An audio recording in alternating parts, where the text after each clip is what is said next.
We are the Nerd Eternal Network.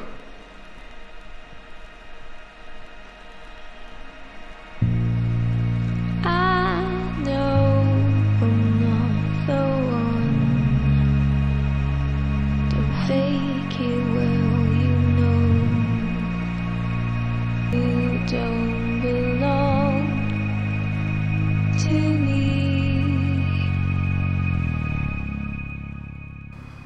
Hello and welcome. It's Tuesday night, so that's going to be our Esper Genesis game here on the Dire Bear Adventuring Company in association with the Nerd Eternal Network. I'm your GM for the evening, Jason, and with me today, as usual, is Sarah playing Kat, Taylor playing Danru, Eric playing Adrian, lost my train of thought because I ran out of people on camera. Patrick playing Hull, Zach playing Francis, and Zach playing Anna. Zach playing Jade temporarily until Anna gets here. Man, I was planning that joke the whole time and I bungled it. So anyway, last week, for any of you that weren't here, either viewers or Patrick, who would like to give a review? Stuff happened. It was good. Indeed. We talked to the Governor General of the planet we were on about the whole sentient species on a living that was already living on their colonized world. Look, is it their fault those people showed up before them? And we got them to agree to release information regarding the fact that there were already sentient beings here, as well as protocols regarding what will happen once they reach a higher degree of development. Mm-hmm. Now, they did cut the government enough slack. They let the government release the information. And, not put a lot of spin on it. But enough that it seemed like they were voluntarily giving this information and not that they had a party of adventurers blackmailing them. Because they did Basically, have a party of adventurers blackmailing them. We did not blackmail them at all. You did. Blackmailing incites the idea we were trying to get something out of them. That's true. It was, we're releasing this. And they went, wait, please. Let us release it in a way that hurts us less. And we went, if you agree, that's fine. We came up with an agreement. Mm-hmm. Fair enough. They were asking us not to blackmail them, and then we said, okay. You only threatened them slightly, okay. And then I But told we them gained nothing from it, other than moral superiority. The best kind of superiority. I don't know, in some situations I'll take superior firepower. Most situations, I'll take superior firepower. You can get morals back if you lose. You can't survive getting shot in the face too many times. And if you win, you can always write how the story went, so, I'll say, unless you're a half-orc undying warlock, and then you can get shot in the face like 4 times and get right back up again. There's a story to that. It sounds like it. It does sound like it. Wait, a story to what? A half-orc warlock getting shot in the face multiple times. Oh, I'm sorry.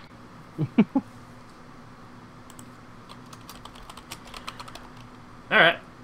So, you had dinner with the governor, or excuse me, the mayor of the closest town.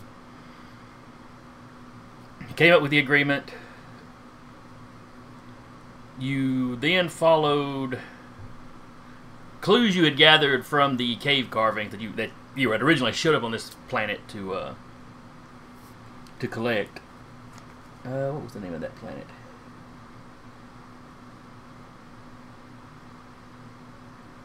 Was it I don't Dennis? remember if you gave us one. I don't think you gave it one. Okay. I think you said it was just like a small colony of small mining colony. I've got the name Edis written down. Was Edis somebody's name? I gotta start thinking about it. Might have been it, actually. Okay, I think Edis was. I think I gave it a name. Alright, I enjoy the fact that DM goes, I've got to start taking better notes. Edis You was wrote the it. planet. Cody was the guide. Vidila Gandrick was the mayor. Really, because I've got Neri Gage as the mayor. Vidila Gandrick. Oh, no, was the- Vidila was the the station. yeah. So anyway, leaving this world, you began working on the translating the carvings. Most of the carvings are gibberish. The few words they could actually make out tended to be technical astrophysics kind of stuff, leaving the distinct impression that the carvings were someone trying to copy something they had seen but did not necessarily understand. So so the letters weren't quite right. The numbers being simpler, they were able to get the coordinates, or what they thought were like coordinates in the video that Achille had shown them. They then followed those coordinates to a space anomaly called the shortcut. This anomaly has been known about for hundreds of years, if not longer. Multiple races have studied it. There's a research station permanently stationed, or close to it.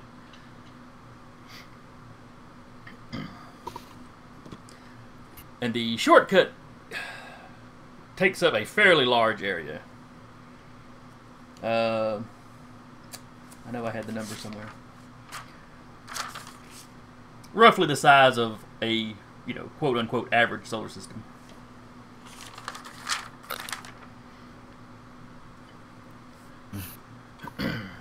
Yep. So they arrived at the station, they did some poking around, went on a tour of one research facility, just to get background information on what all's been done. I believe y'all noticed someone was keeping tabs on you, Yeah. Yes. and then you began to steal from him.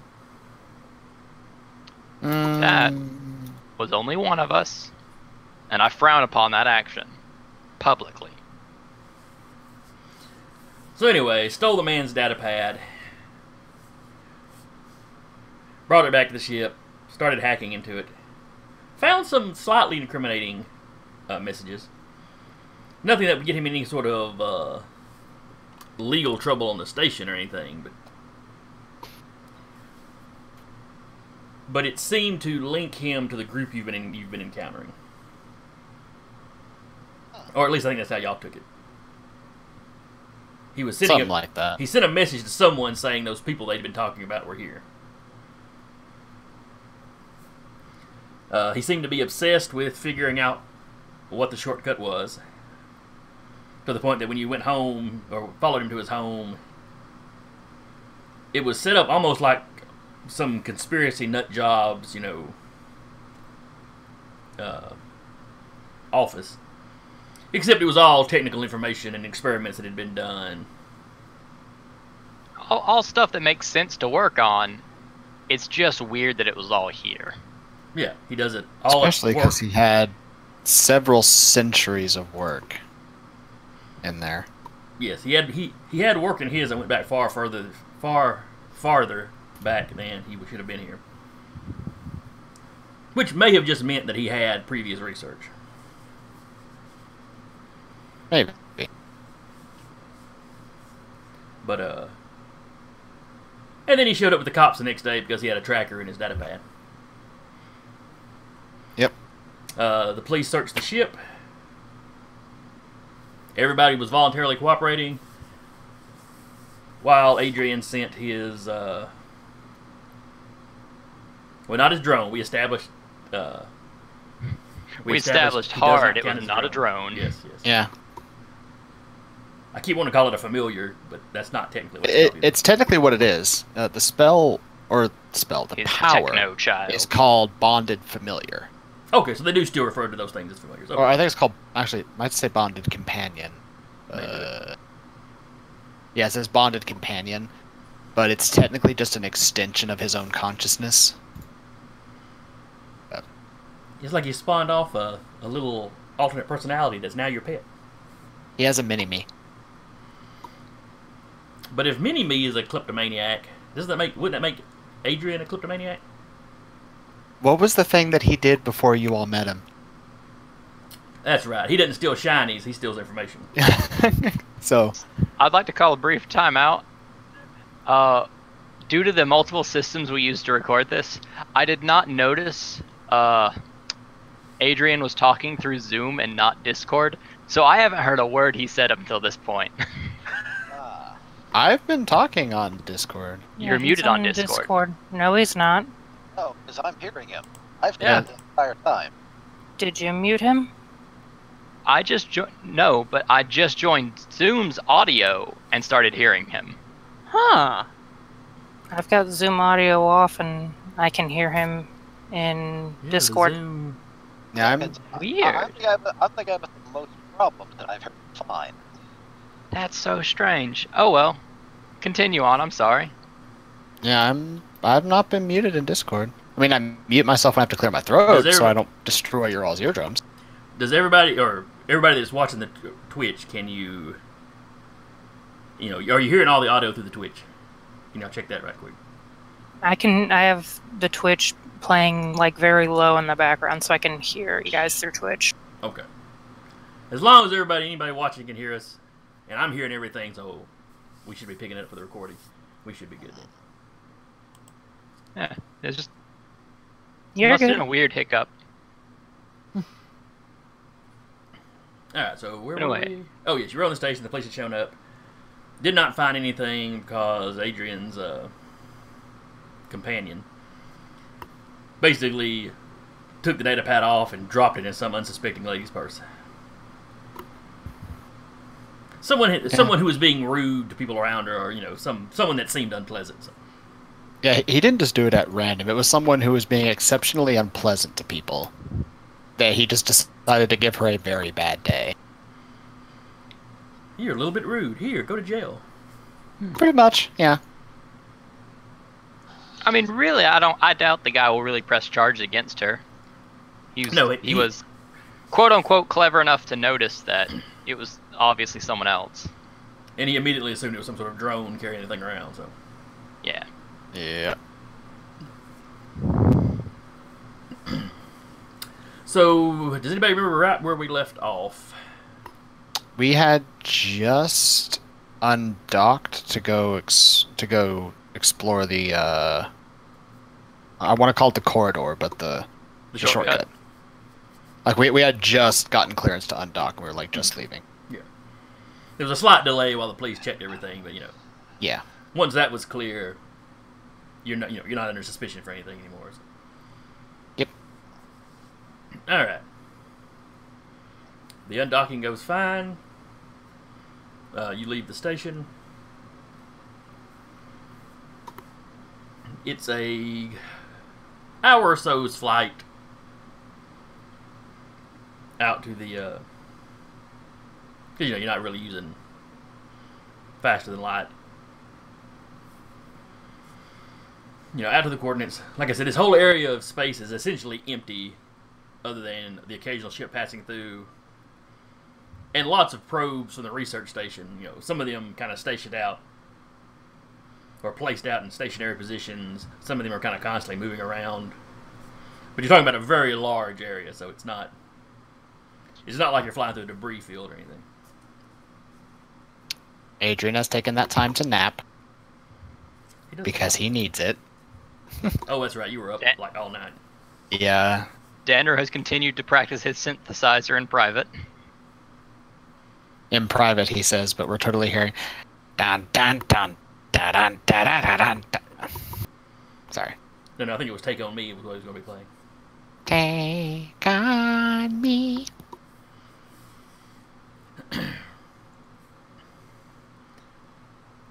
So as you're flying out there, as you start to get close, Jim alerts all of you that you're coming up on the coordinates. So guys, what are we expecting to find here exactly? I don't know.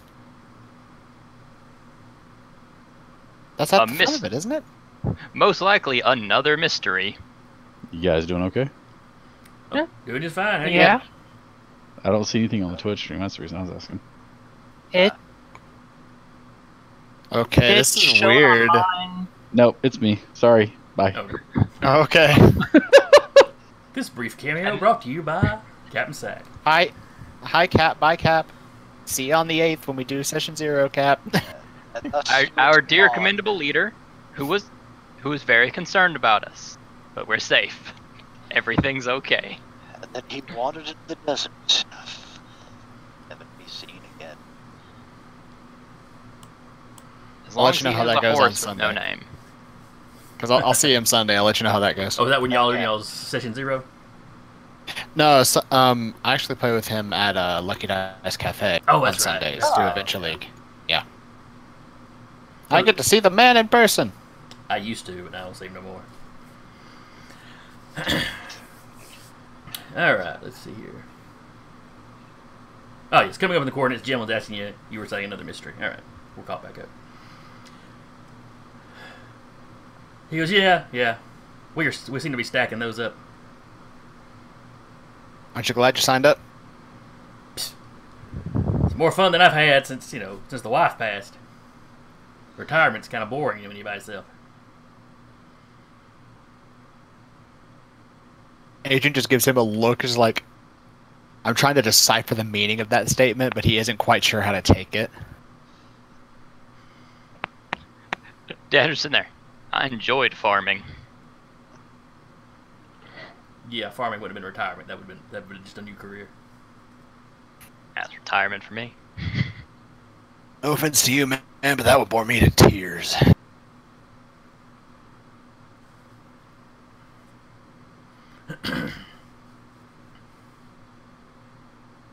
We all have different loves. Yep. So do y'all want me to just fly through the area, or you want me to try to come to a dead stop right at the coordinates, or how are we doing this? How far away do we need to be to scan the coordinates? Well, we can scan them some from here. He kind of looks over. So far, everything's just showing up as empty space. Let's try and do it from here for right now. Kind of just move forward little by little. All this y'all is- do that. This is a big ship. I don't know about inching it forward. It's going to take a long time. Even with precise coordinates, you're still talking about a decent little area of space, Like space inching. Okay. Like, So like here's don't a go, kilometer. Here's a kilometer. like, don't go full burn. Just take it slow. Fly casual. That does not mean do loop-de-loops, by the way, or barrel rolls. Or aileron rolls. And while they're doing that, Adrian is going to send his drone out, like phase it through the ship, and just have it flying in the direction of the coordinates. Okay. See what it can see too.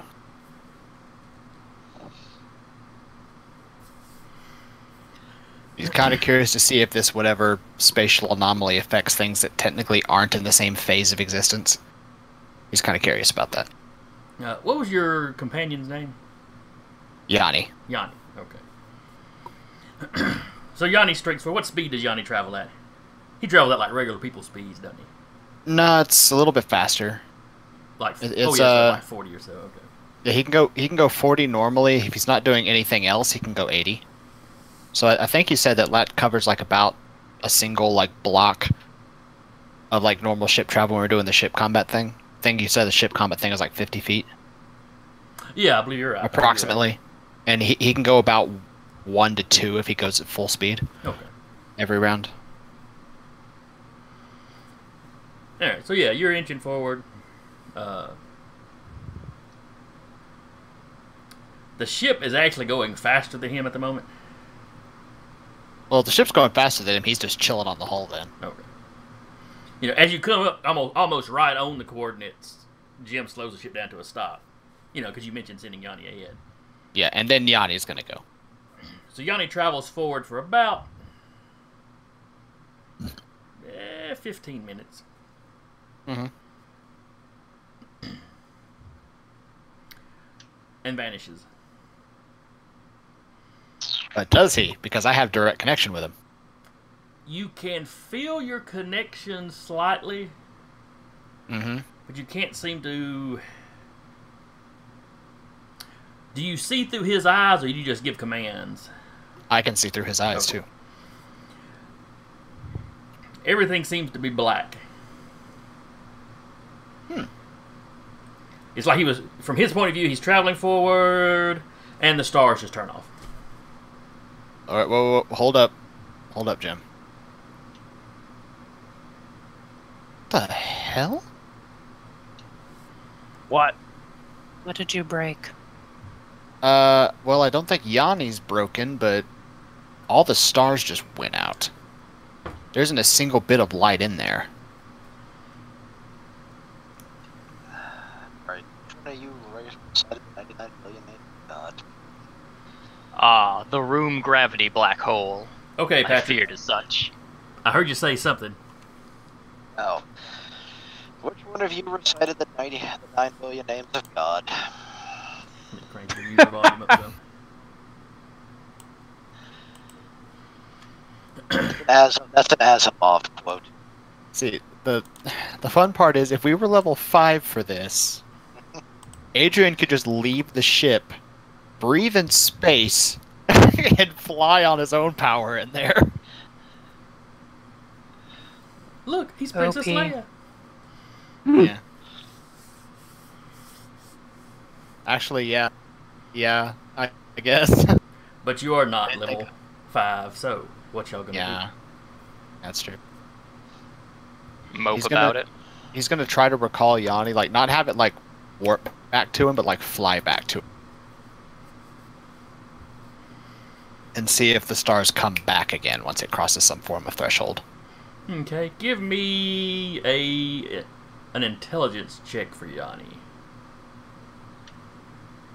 Well, it's an extension of his will. Of It has its own Adrian's. stats, though, doesn't it? It does have its own stats, but yeah. Give me an intelligence roll Straight for Yanni. Okay. I mean, if he can't fly back on his own, then Adrian will just call him back and send him back out again. But this isn't going to go well because he has a -3 to this, but not terrible. No, not terrible. I was expecting a lot worse, like a -2 or something. Basically, he's traveled out. When you tell him to come back, he just turns around and, essentially tries to follow his exact path back. Yeah. So he doesn't, wander to a side and, miss the door or whatever. So a minute, you give that command, and a minute or so later, he pops back into existence. There's no flash of light. It's just not there. Okay. He'll have Yanni stop, turn around, and just move forward until it crosses that threshold, and then stop once it crosses the threshold. Okay. He moves forward a little bit, and then vanishes. Okay. The second he does, he's going to tell Yanni to start scanning. Like basically try to, if he can somehow pick anything up. I don't know what you want me to roll for that. What would be like perception or something? Perception, investigation, I don't know. Investigation. Give me an investigation roll for him. Okay. So another intelligence roll, so another -3 to this, but I will.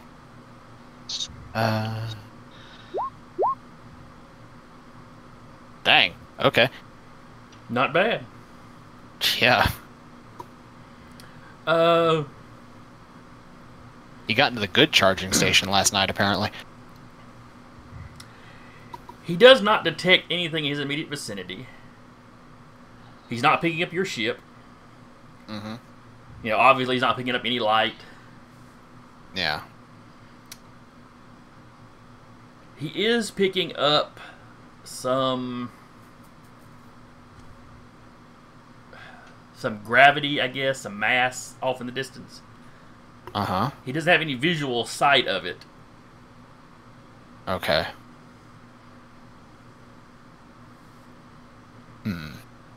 But, something is massive enough that it's generating gravity. Alrighty. Adrian will just go. He's kind of like humming to himself a little bit. It's like, okay, so there's no light. It's pitch black in there, but there's something in this anomaly that is big enough that it's creating its own gravitational field. There's something in there.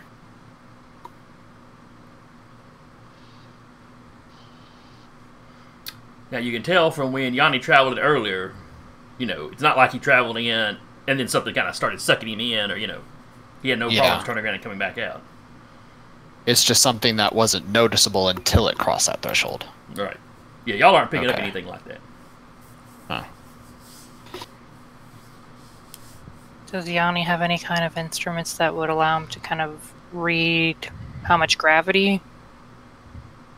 Kind of get an idea of how big it is, maybe?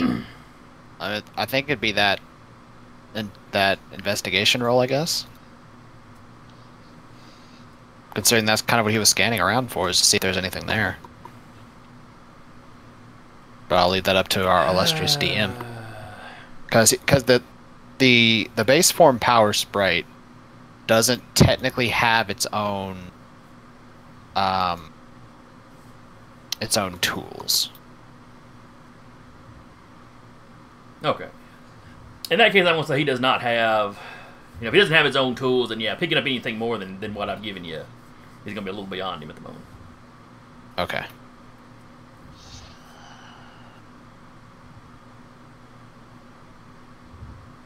Okay, so he'll sort of go over to Jim and say, okay, this is where the sprite is. This is where he crossed the threshold and then suddenly there's nothing there. Could you maybe just like inch us forward slowly until you just cross that point? Sure. And he'll give him the exact like astronomical coordinates because that's where Yanni is at. He starts moving the ship forward. Now, all of y'all are good with this, right? Yeah. All right. And if we die, we die. It didn't crush the drone, so presumably it won't crush us. It turns out it's just big enough for the drone, so it shears the ship. That's the part. That's the part the part that Adrian's curious about is like any ship traveling through here. Suddenly, it just like goes over to the other side, but Yanni gets in there. There's just blackness and a gravitational anomaly of some kind. So curiosity. Can Yanni detect air? Yes, if there was an atmosphere around him, you know. I mean, he has basic senses. Yeah, and Adrian can sense things through Yanni. Because they technically work as a single unit that operates in two different bodies, more or less. If that makes sense. Somebody's cooking waffles. How do you know that Yanni's in the kitchen? Yeah, pretty much. Okay. That's not hard to understand. I'm picturing Adrian's brain as the main computer and Yanni's like a workstation. You're not wrong. A somewhat limited workstation. You know, he can't access everything. Well, I mean, you're not wrong. No, he's like the ones at work. Your brain's the main computer, and he's like the spa little ordering guns. Oh God. You know, much more limited than the actual computers, but capable of specific tasks. Mm-hmm. So you travel forward, and as you're hitting that spot, the stars turn off. All right. And then Yanni. Well, now you're all see what Yanni saw. Yanni's sort of like plastered onto on the window, like, "Get me out of here!" I was just about to describe him as like a bug on a windshield.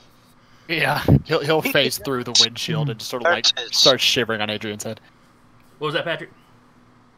You beat me to it. Good old windshield. Beat me to it. Yeah. Get it off. Please don't. The wipers phase through the drone. Why are there windshield wipers on a spaceship? It goes in atmosphere sometimes. Space whales. You never know what you run into. Yeah, fair enough. Space whales are a trope that I am sure. I think you'd know if you ran into a space whale. But would you though? Well, if you're moving at light speeds though, you might be through it before you even realized. Yeah.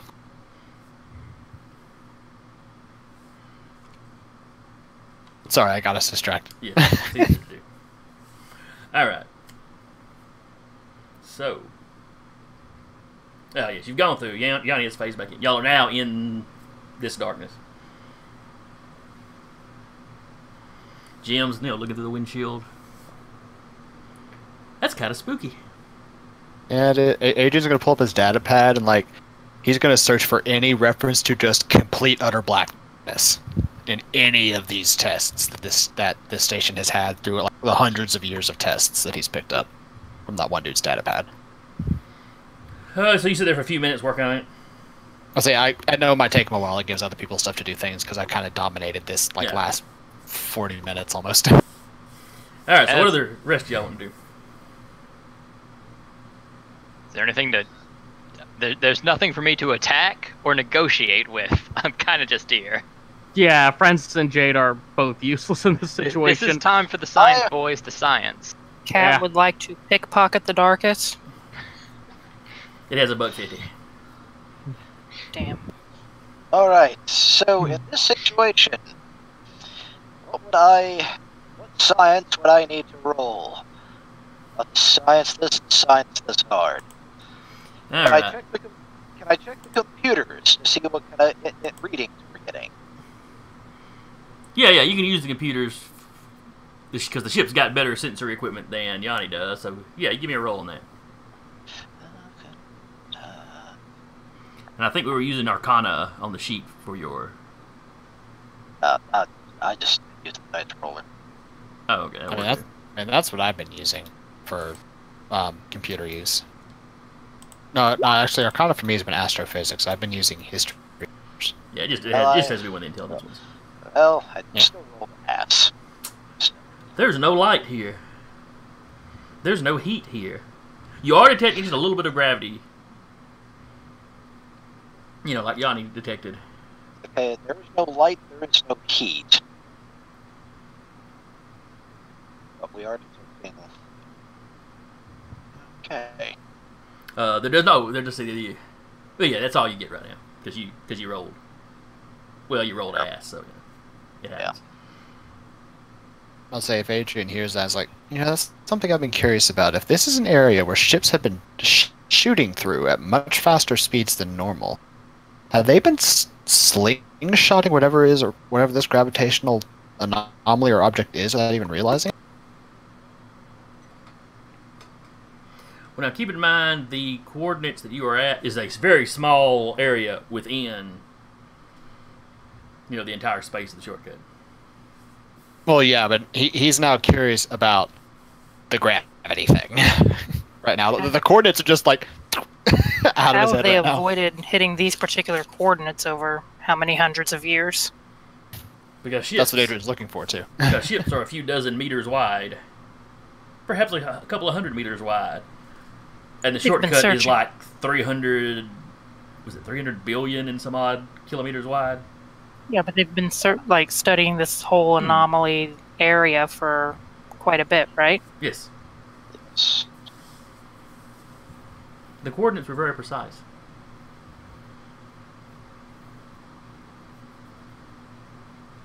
Think of it as you have something the area of the moon. And you take, a Victorian-era woman's, hat pin, and you poke a hole in it. The coordinates told you where that hole was. That is exceptionally precise. That's a lot more precise than I was thinking it was. That is, stupidly precise. Yeah, that's...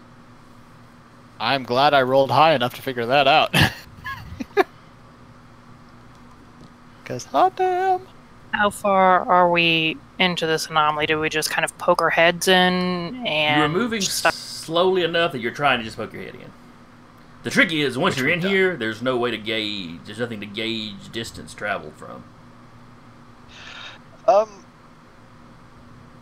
You can sense where your little drone is. You're familiar, correct? What? Yes? I'd recommend we leave him outside the hole so we'd have a point of reference if something goes horribly wrong. I mean, yeah, sure, I guess. He'll tell Yanni to head out. Yanni shoots out the back of the ship. He travels, disappears for just a few seconds, and then pops back in. No, he'll tell him to stay outside of the anomaly. Or outside of the What's the word I'm looking for here? The starless. Shortcut. The shortcut. Yeah. He's going to tell him to stay outside of it. And because of what he is invisible to practically everything. But that means if y'all need to find the door later, he just steps back through and you know where the door is at. Yeah. How far away can you sense Yanni, though? Close to a star system. Okay, never mind. I have to take a specific power to be able to see through him that far, and to like be able to talk and interact with things at that distance. But he can sense him up to that distance normally.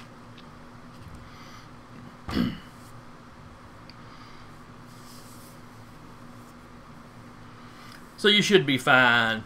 You know, you might lose connection if you got to the very opposite end of this thing, assuming that it's the size of the entire shortcut. Yeah, pretty much. All right.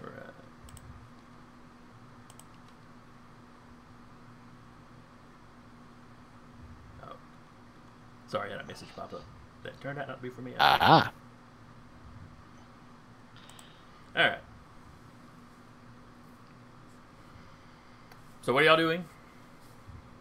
Jim is sitting there asking you, all right, guys, do I sit here or do I move forward? Are we at those coordinates, or were the coordinates where this doorway was? The coordinates were basically where the doorway is. There's no way to detect coordinates, or Okay. you have no frame of reference for moving around here, other than there's some sort of slight gravity ahead of you, and you've got Yanni kind of back behind you. Makes sense. I'm going to try the sensor roll again, see if it Okay. be better or I had that.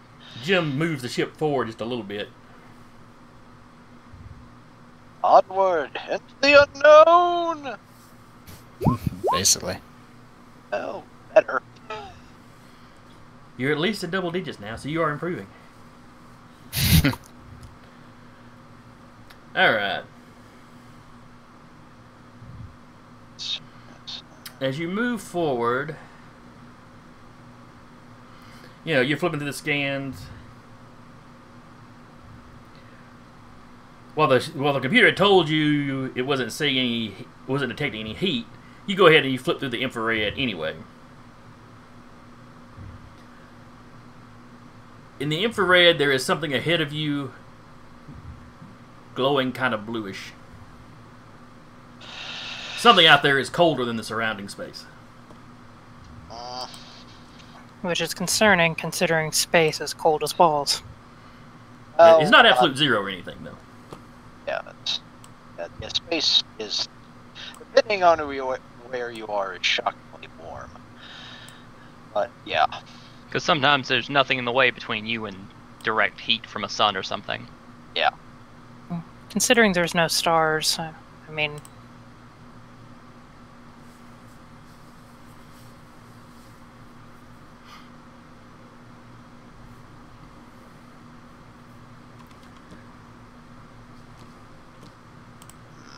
So do we want to go to the cold zone?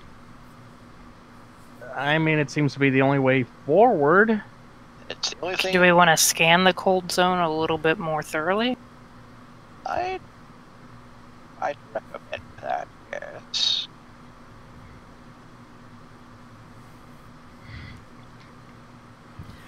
Alright, you begin scanning. And this thing is... it's a few thousand clicks from you.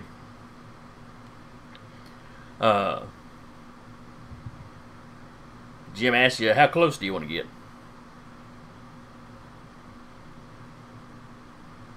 Are the scans telling us anything else about it? Now that you've got kind of something to direct it at, give me another roll, Patrick. Oh boy. I think it's without advantage then, correct? Beg pardon? Without advantage then? Go ahead and give me advantage. Go ahead and give me advantage, since you kind of know the direction to look now. Also, does the imagery from our devices give a general shape? That came out wrong. Yes, Still yes, I better. believe that. Yes, much better. But yes, it did, you did roll that a little odd. Okay, I see what I did wrong there. No. Anyway, We'll take the 14 plus the 4, so that got you an 18. that was supposed to be with advantage, so it was a 14. Oh, that's right. Would have That's been right. the 17 It would have plus been 4. 17. So a 21. Okay. Yeah. So I've accidentally blew out eardrums. I think I did mute myself when I cleared my throat last time. But yeah, you're detecting the mass, and this thing is massive. You know, I've got the little picture here just for a visual, but the scale is all off. This thing is very close to the size of the shortcut. Inside the shortcut. Yeah. It is billions of kilometers in diameter, with basically several thousand, kilometers separating the edge of this thing from the edge of whatever it is y'all are in. You know, from like if you measure from the doorway y'all came through to this thing.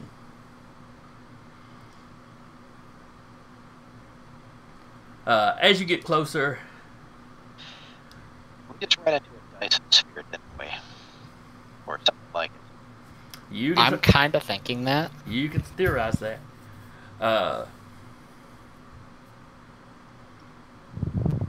You're having a hard time. You can judge how massive it is by the gravity it's generating. You can pick it up as a cold spot. Any sort of active sensors you send out, that actually send a signal out that bounce back, think radar, but, something more advanced than that. You're not getting any signal back from it.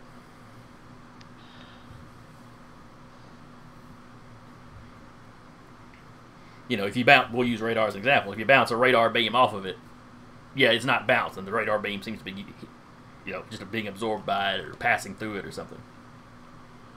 You're not getting a signal back.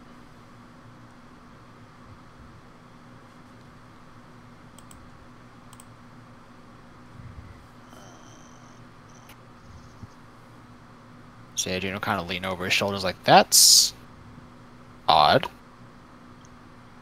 Yeah. Jim's like, He throws a few switches, and he turns the ship's front spotlights on. But, like I said, you're quite a, on any kind of normal human scale, y'all are still quite a ways away, so the light's not doing anything. Yeah.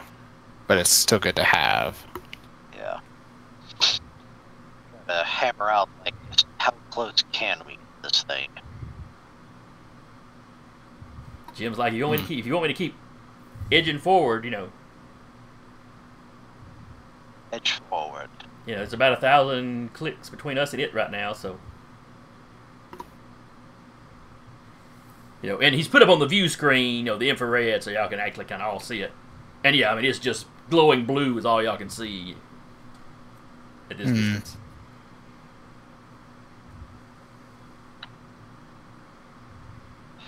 So this is inside a Pokeball.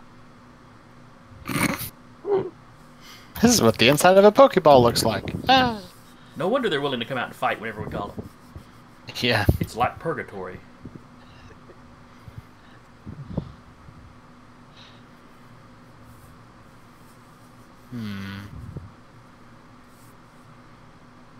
I guess we continue on. Okay.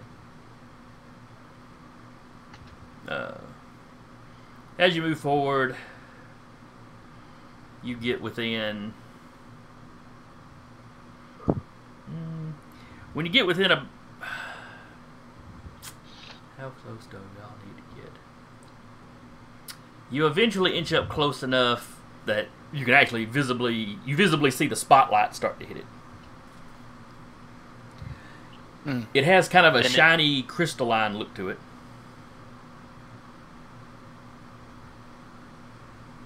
But you only see it for a few moments, and then it all kind of goes dark again. The spotlights are still on. You can see where the light's coming out, but it's like the light's not coming back to you.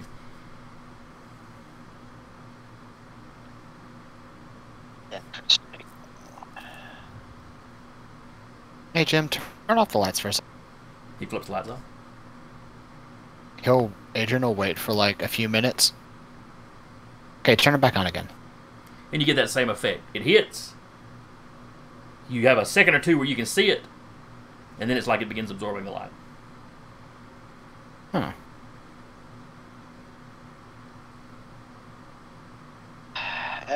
Just I asked Jim, we don't have any probes on this thing, do we? No, I don't think we ever stocked up on something like that. I mean, not. I mean, we may have some little camera drones that we can use, but they would require an atmosphere because, I mean, we were supposed to be investigating an extinct species, and it's supposed to be an archaeological thing, not whatever this crap is.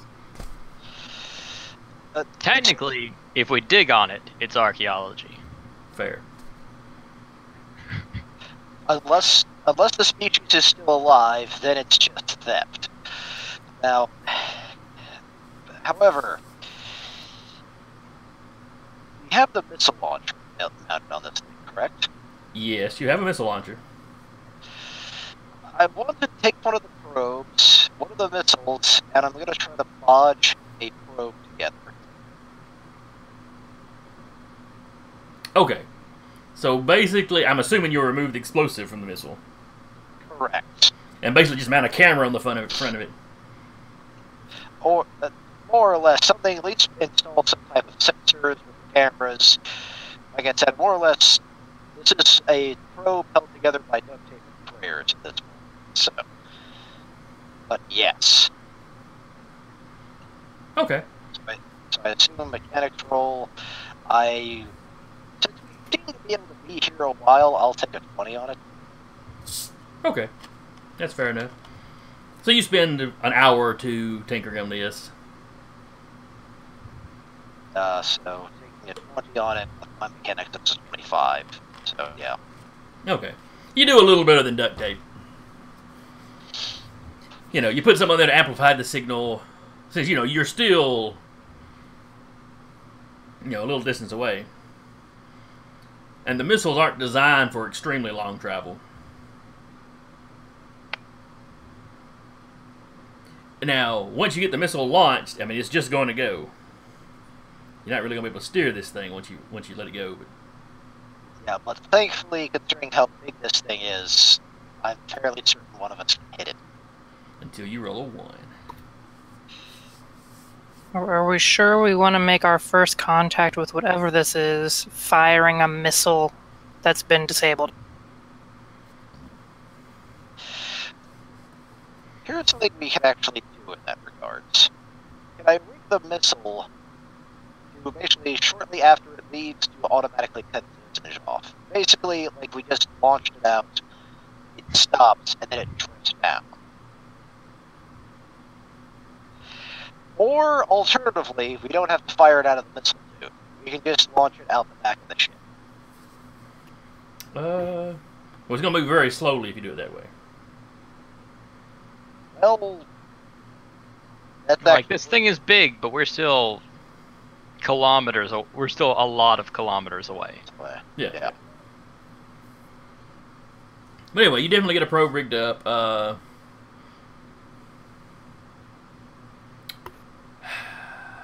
trying to remember if these are dumbfire missiles or if there's actually some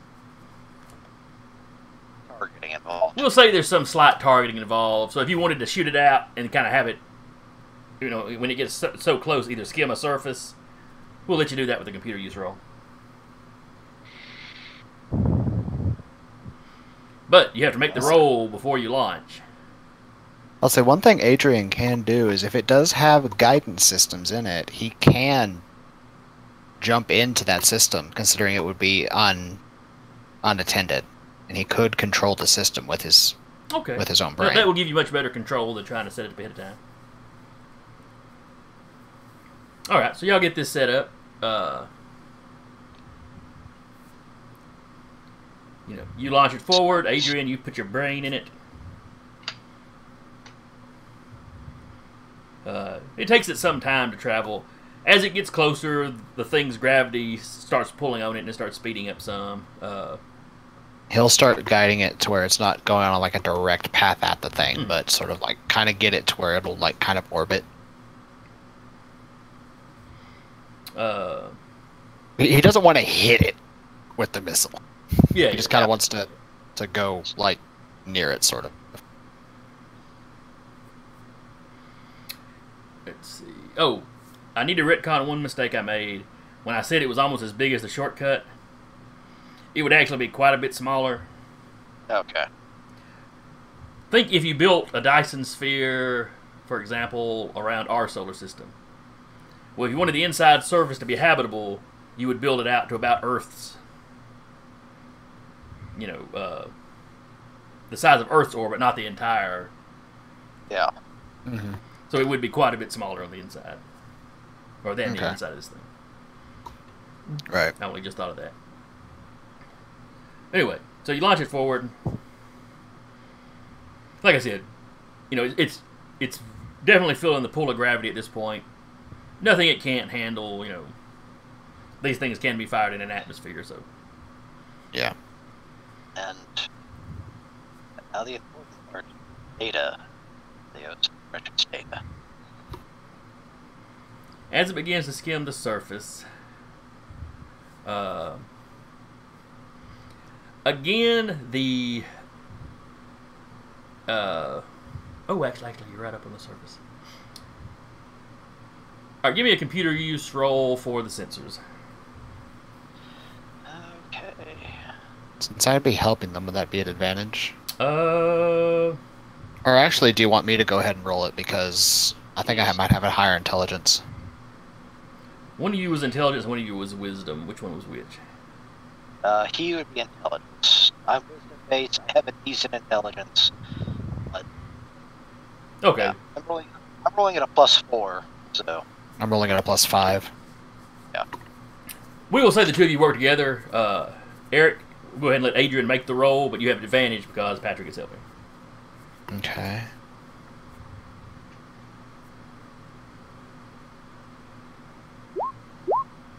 Hey!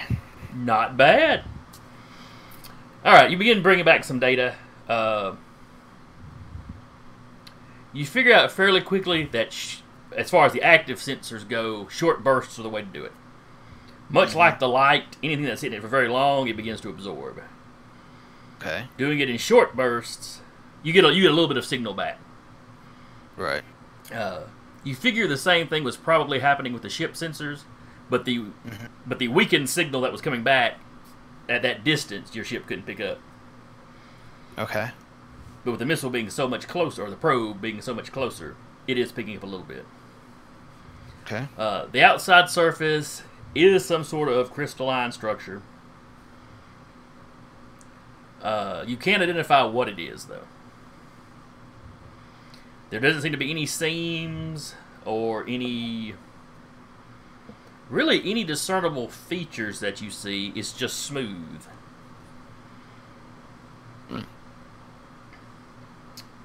It has a slightly bluish, almost I hate to say sparkles. It's bluish with little glinty, glints of other lights inside it, or other reflective surfaces inside the thing. So if it has a sheen, its name better not be Charlie.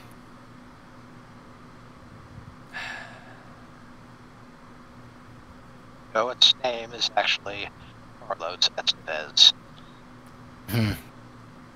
If you're curious, it's Charlie Sheen's actual name. You forget the shortcut's very old. It would actually be Martin.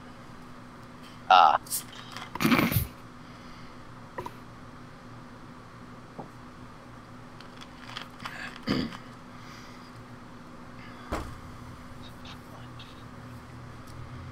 One thing you do detect that raises an eyebrow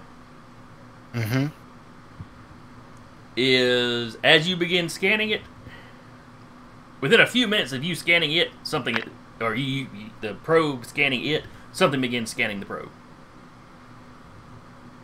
Okay.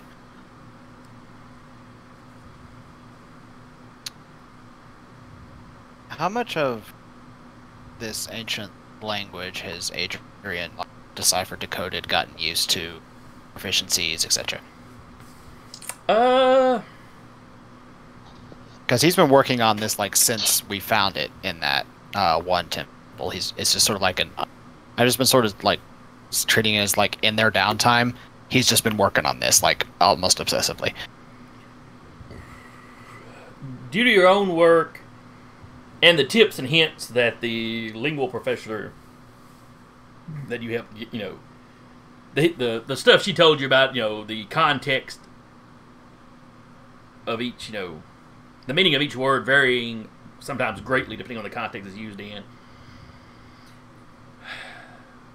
You're confident you can make yourself understood to anybody that knows this language. Okay. As far as like writing it out. Speaking it, Right. you have no idea how any of it was pronounced. Okay. Let's say since he's in the sensors and something is scanning them back, he will plug a little message in that just says hello in that language.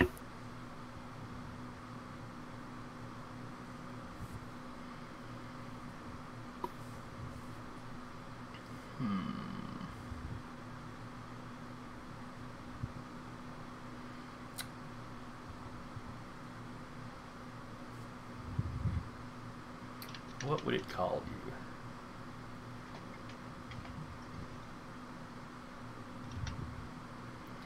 I'll say if it does it in a written format, then I can understand it perfectly. Oh yeah, fair point. But it does not come back in written format. Okay. There is a telepathic communication. Uh, Unauthorized beings. Please state your reason for entry.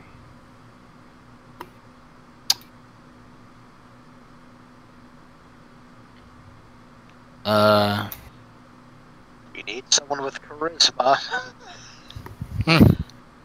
Well, this is something that's speaking directly to Adrian's head, unfortunately. No, everybody in the ship hears it. Oh, No. okay. Never mind. Adrian just sort of like looks down, like it's that classic look of Adrian's like, I did a thing.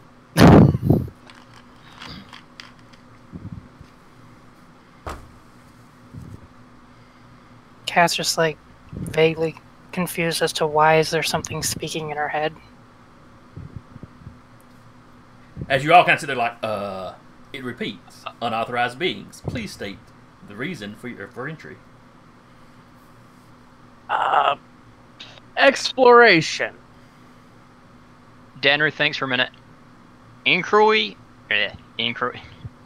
Inquiring status and mission statement. Exploration not allowed. Mission statement. Oh, is it, what exactly was your question there, Tyler? How did you put it? Status and mission statement. Status, fully functioning. Mission statement, preservation. Preservation of what? If you're authorized to tell us. Endangered species. What is the species that is in danger that is being protected?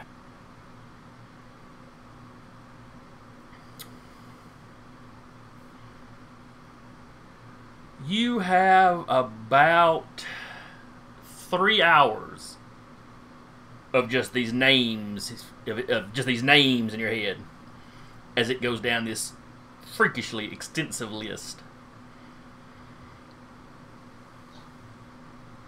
Do any of us recognize any of them? And when it has names, do we also get a mental picture of what these things look like?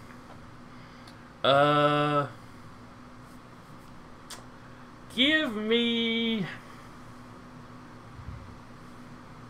Let's see, would it be intelligence or wisdom? Give me wisdom, because this is more a focus thing than necessarily how smart you are. Everybody give me wisdom checks.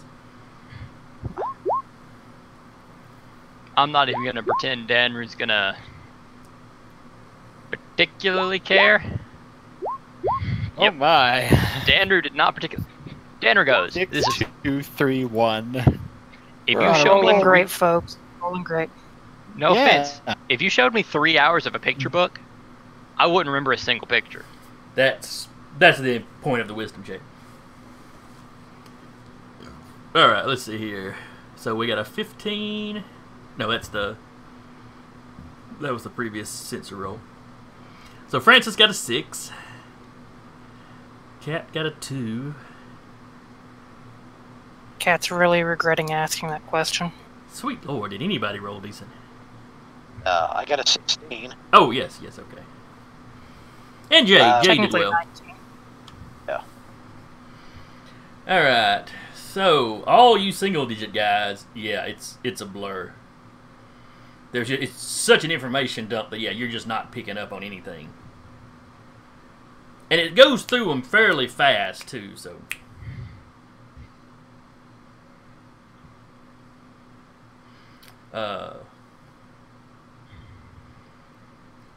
So, let's see. Zach is running Jade right now. So, Zach... Yes, sir. Jade picks out a couple of things that she's pretty certain were human. Ha! One specifically, just because it's one of the most well-known, is... Yeah, she's pretty sure she saw a Neanderthal in that list.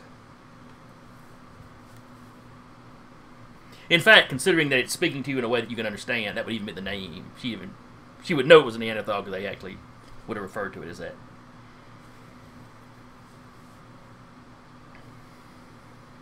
She relays that to the group. Yeah. She also saw another one that she didn't recognize, but that she was pretty sure was some sort of human. And what do I pick up?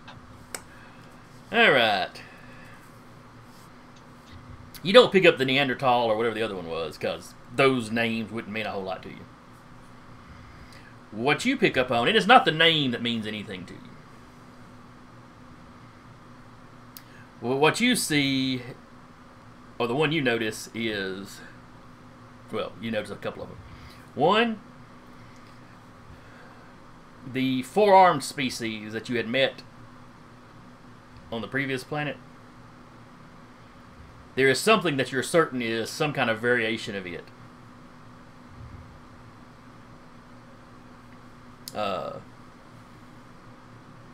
The coloration's a little different. Some of the proportions are a little different, but not drastically. It's like their pre-altered state.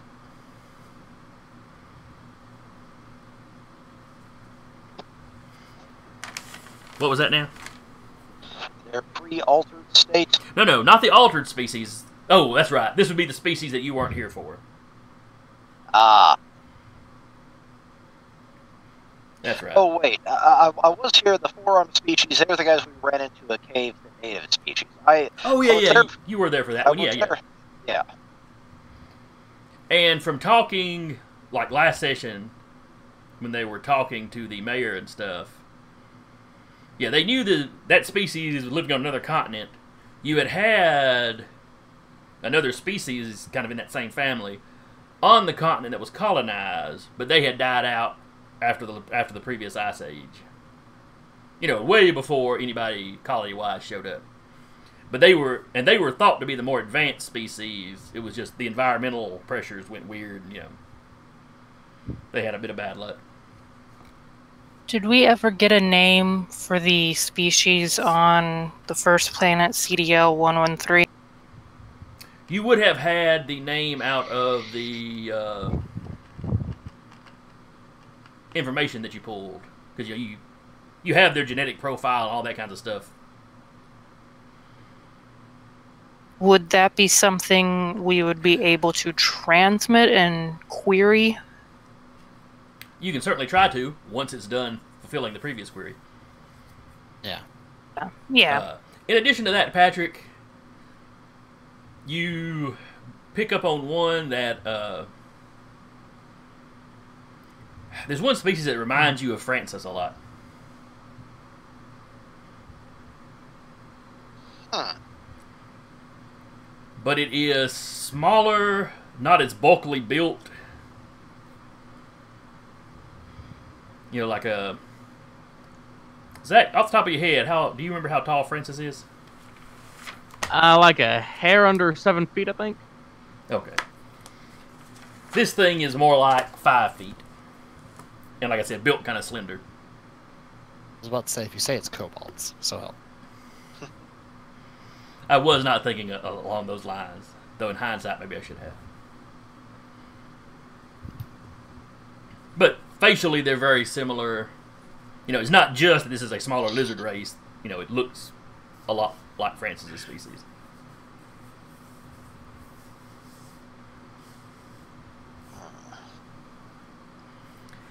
When it finally finishes listing all, these 3 hours basically of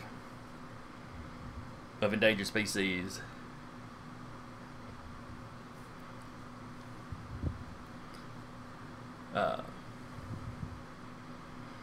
it ends it with basically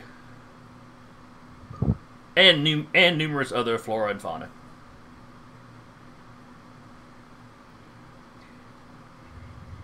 While a few of them might be hard to tell, you realize the vast majority of this list looked like they were probably intelligent species.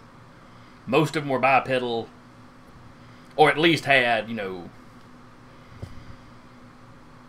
Appendages capable of making tools. Correct.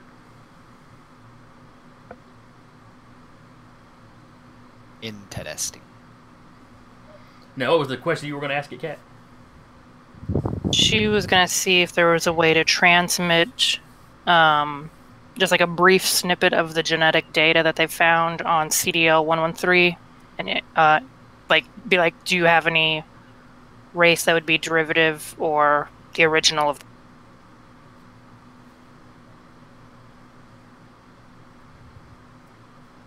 Negative.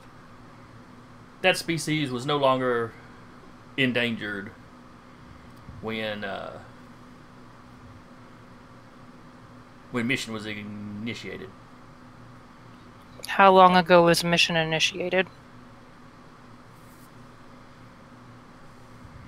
It gives you... It doesn't go... It was this long ago. It gives you a date. In numbers that you specifically don't really know. She would pass that information on. When it answers one of your questions, all of you hear it. Okay. Adrian and Hull, you recognize the date as being... It's in the same format as what you pulled off of the computer hard drives, basically, on CDL 113. Okay. So the CDL 113 and this started at the same time? No, the dating is done in that same format. This would have been a century or two later.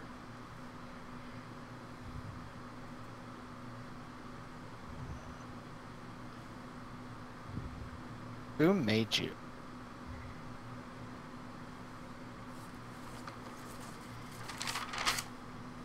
Oh no. What?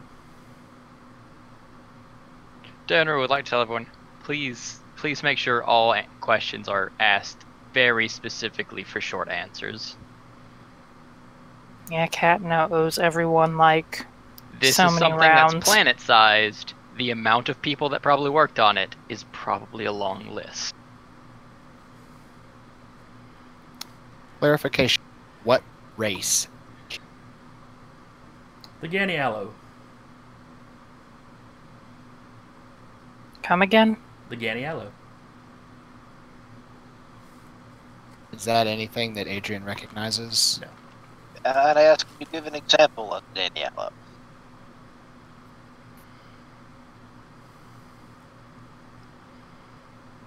Bob the Jñānīālō? No, let's Display see. picture of standard Jñānīālō, male and female. male, female, and or... It only shows you one image. And all it is this hugely bright light. But in a... not humanoid form, but it kind of... it's rounded off at the top. Bipedal. It's almost like the outline of a person if you draped like a sheet across them. But it's giving off an extremely bright light with a slight... every now and then there'll be these slight prism effects running through it. You know, it's not just like white light or just one type of light. You know, the color kind of shifts. Query, is there any race in your data banks? And he will, like, sort of list off this race of, like, light beings that have been taking over people and, like, rainbow blood and everything. The Like, Primoran. he'll... Okay. It tells you the Primoran. The Primoran. Let's see, how would he put it? A restricted race. Not allowed in the sanctuary. Clarify reason for restriction.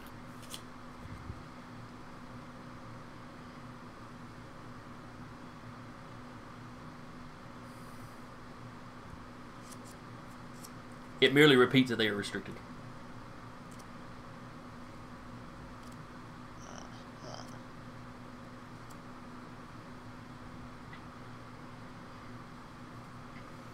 Does make me wonder if they've been here, or if they've been around long enough. Are they trying to find this place?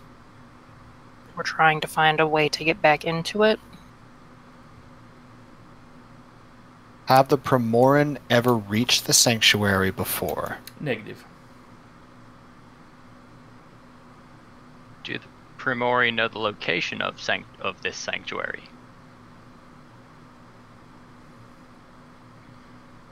Information unknown. Were the Primorum ever allowed in the sanctuary prior to being banned from? Primoran restricted as of initiation of mission.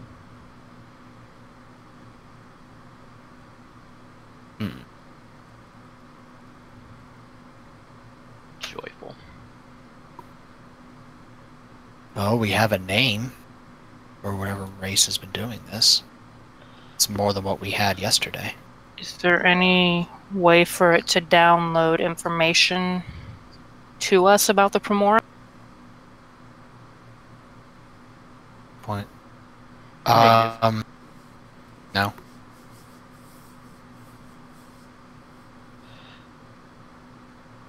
What was that species, the one that actually built it again? The Jñānīālō.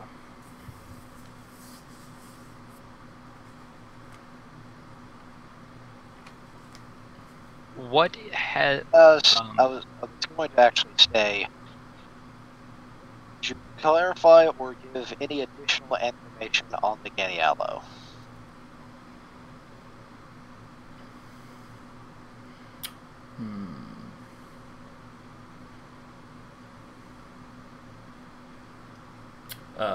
Creators of the sanctuary.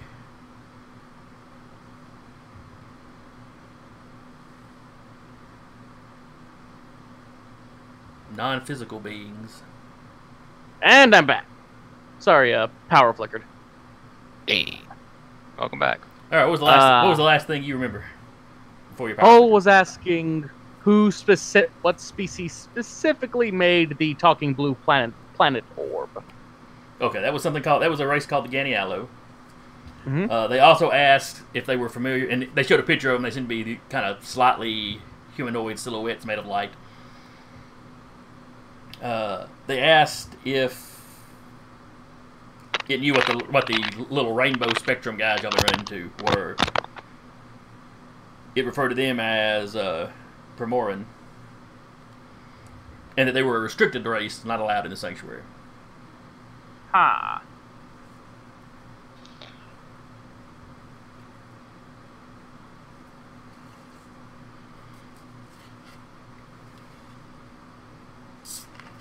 Is there anything else you would like to ask this orb endosphere? Yes. You didn't. He kind of chimed in. You didn't actually finish clarifying what the Jñānīālō were. Oh, right. It just said creators, non-physical beings. That was all I told you. Known locations of Jñānīālō or Primorium outside of the sanctuary. Unknown. Average lifespan of, now I can't pronounce it even though I just said it a second ago, Jñānīālō or Primorium. Incalculable. Well, because they're probably both energy beings.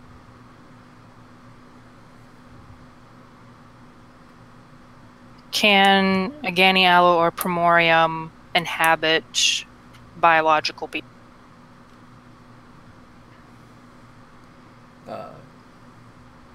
Primoran may occupy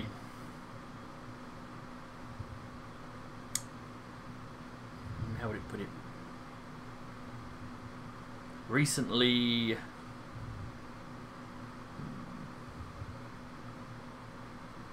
Vacated? Primoran can occupy biological organisms when biological functions have ceased. Oh, beautiful. So, fighting. Dead So bodies. we've been fighting body jackers. Basically space zombies. Space zombies. Yeah, basically space zombies. Okay. When we join a game thinking it's like a space opera and it's actually space zombie apocalypse.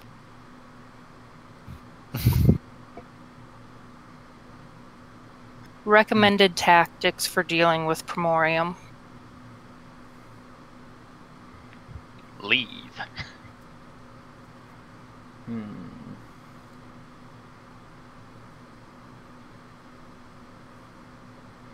Please restate the question.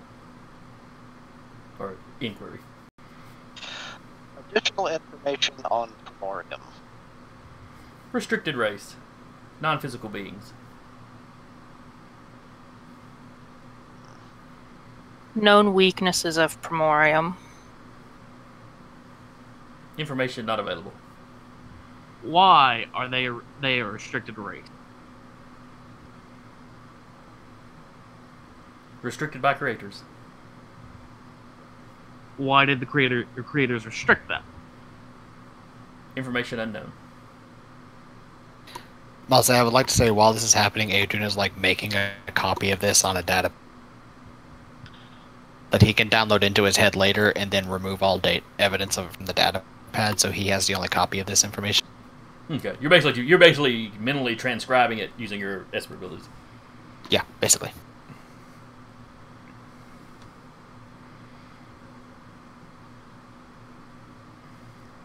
Patrick, give me a perception check.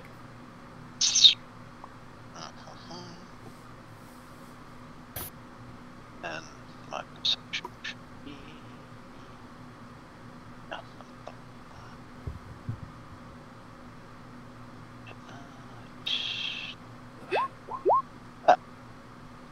Man, making a habit of that. Stop it. All right. Somewhere around the time that y'all started talking to it about the Primorans, you notice that the Roustabout is being scanned.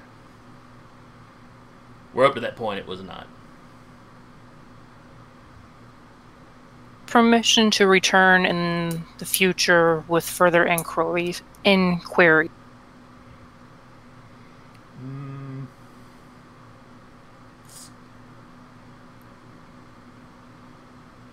Beings are unauthorized.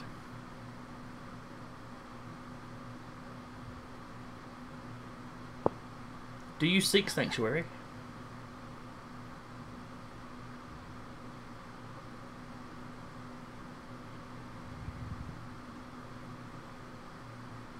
Would said beings be allowed to leave sanctuary?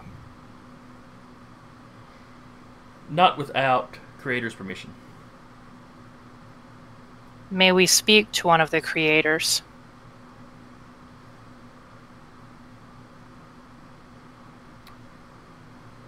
Inquiry will be made.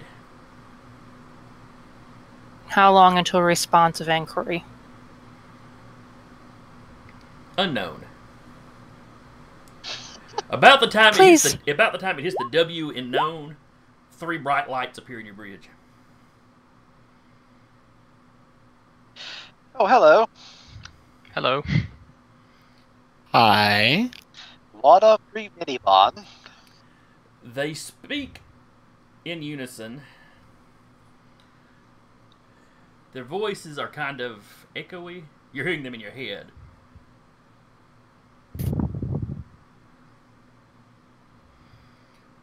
One goes greetings, another goes salutations.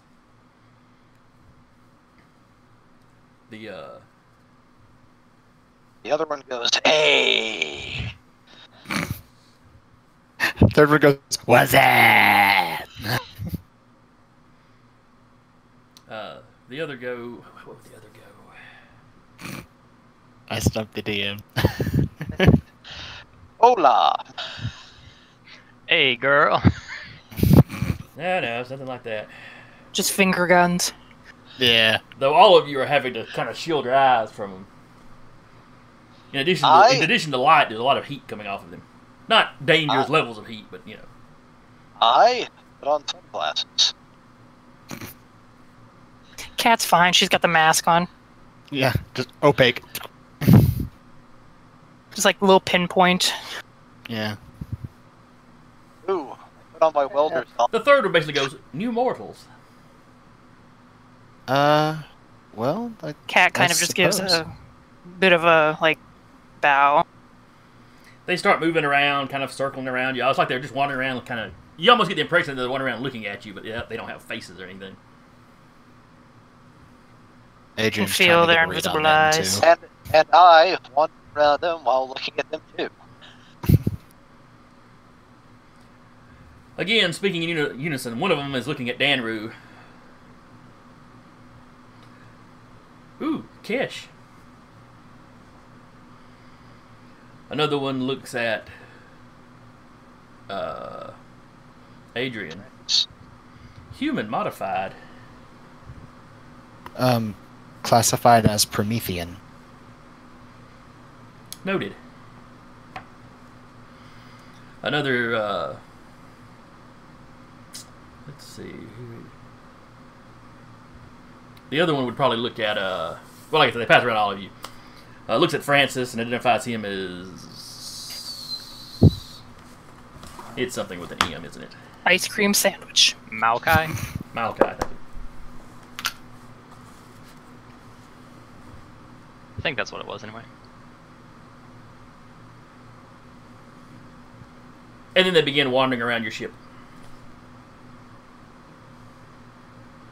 Curious little guys, aren't they? You know, one of them goes through the door, the other two go through the wall. Okay, they're like Yanni. A In a way. little more terrifying when they're larger. Oh, yeah.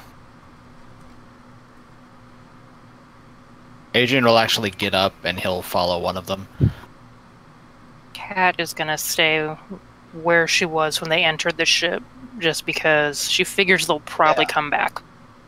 I continue to follow them just because, unfortunately, my science is tingling. Yeah, Adrian's kind of the same way. He'll sort of approach one as he's wandering by. He's like, excuse me, if you have time.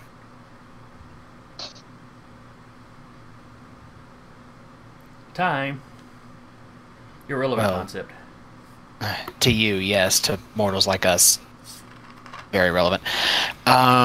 Poor mayflies. Yeah. Only we could all be immortal like you. It stops. No. It was a joke. I apologize. No. Do not make the mistake that we made, and then it continues forward. Mistake. Yeah, living forever sucks. You run out of shit to do. It's really boring. You build Banner giant shouts from a spears. distance. You can only binge watch Friends so many times. Yeah. He'll just kind of follow him some more. It's like, But think of how good your synthesizer would be.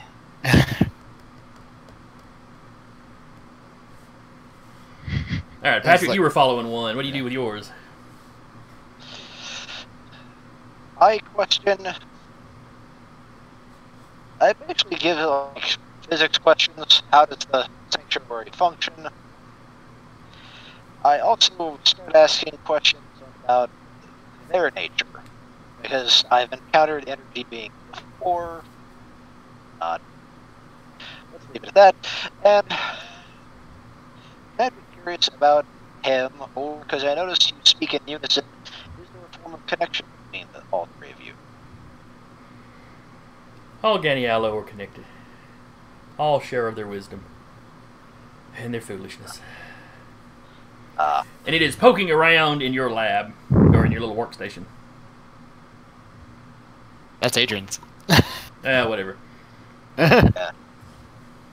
Uh, It doesn't seem to move anything when it touches it. It just sort of passes over everything.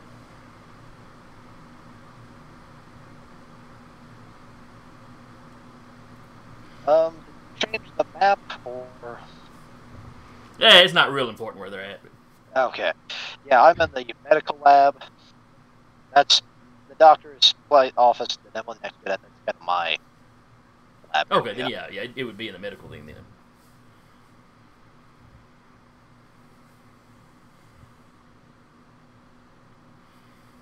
Let's see.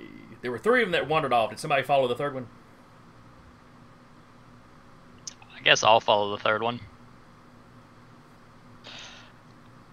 Ask about the whole world. Eventually, Cat will go off and try and find one. Probably not hard, considering they're giant beacons of light. Yeah.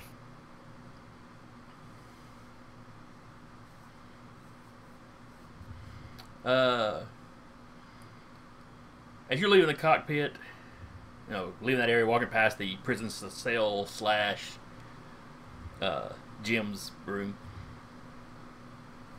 Because if I recall right, It's mostly just Jim's room. Yeah. There's yeah, no. so There's basically nothing the more. laundry, Jim's room, and the common sensory area is right behind the cockpit. Also, I think we just kind of decided it's not going to be a prison. It's just We don't take prisoners. It's the holding cell. Y'all just decided Yeah. Jim could use that as his room. And his response was basically, my own toilet. Woo! And you all know not to walk into his room unannounced because of that. Let's see. I'm trying to remember where the workstations are. Alright, that's the defense system. There's the engine access. Maybe it was the comms and sensors area that Adrian was using.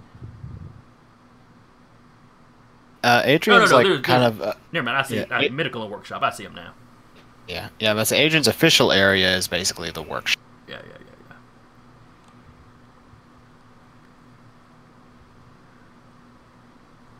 So yeah, you You walk kind of past. bounce between workshop and sensors.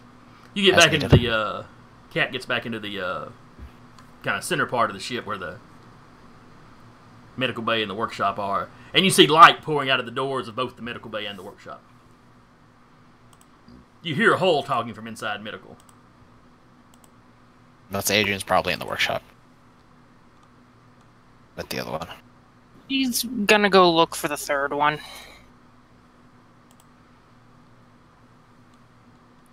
She figures the signs. Boys are probably pelting these people with questions. The third one seems to be wandering around in the... you eventually find him in the engine access area. Towards the back of the ship.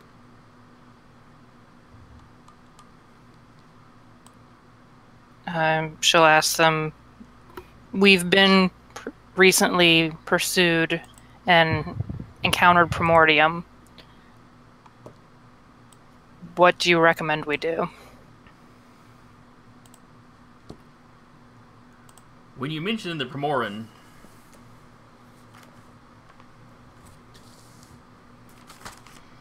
it stops what it's doing.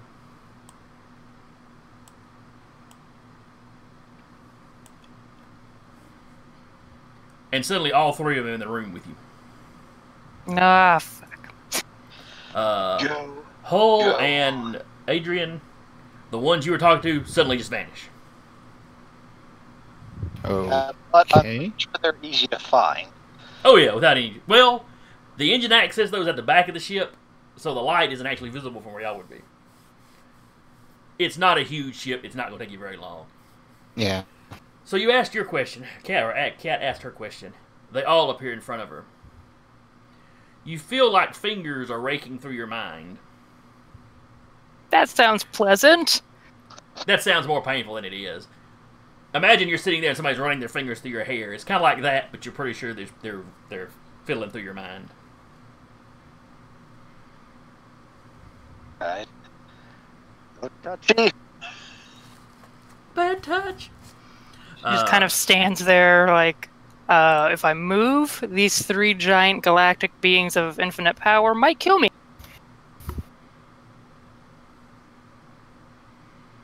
Primorans. One says Primorans. The other says the unruly. The third one says fools. We've been researching something they seem to have a particular interest in, and they keep seeking to either stop us or Suddenly, gain the information. all the information you have on this species you've been researching kind of comes to your forethought. You're pretty sure you're not thinking about them in this level of detail. But it's like somebody's thinking about them in this level of detail for you. Okay. Imagine it like your life flashing before your eyes. It's not something you're doing consciously, but it's just the information is Yeah. just kind of there. She's quietly having a freak out. One of them goes, the Ekajati. Another one goes, more in the Ekajati. The Ekajati. And you get a mental image of that race that you've seen, that you saw with some of the video footage y'all got from CDL 113. You know, the one that was doing the genetic muckering. What happened to the Ekajati? Devastation. Extinction. Holocaust. Because of the Primorum?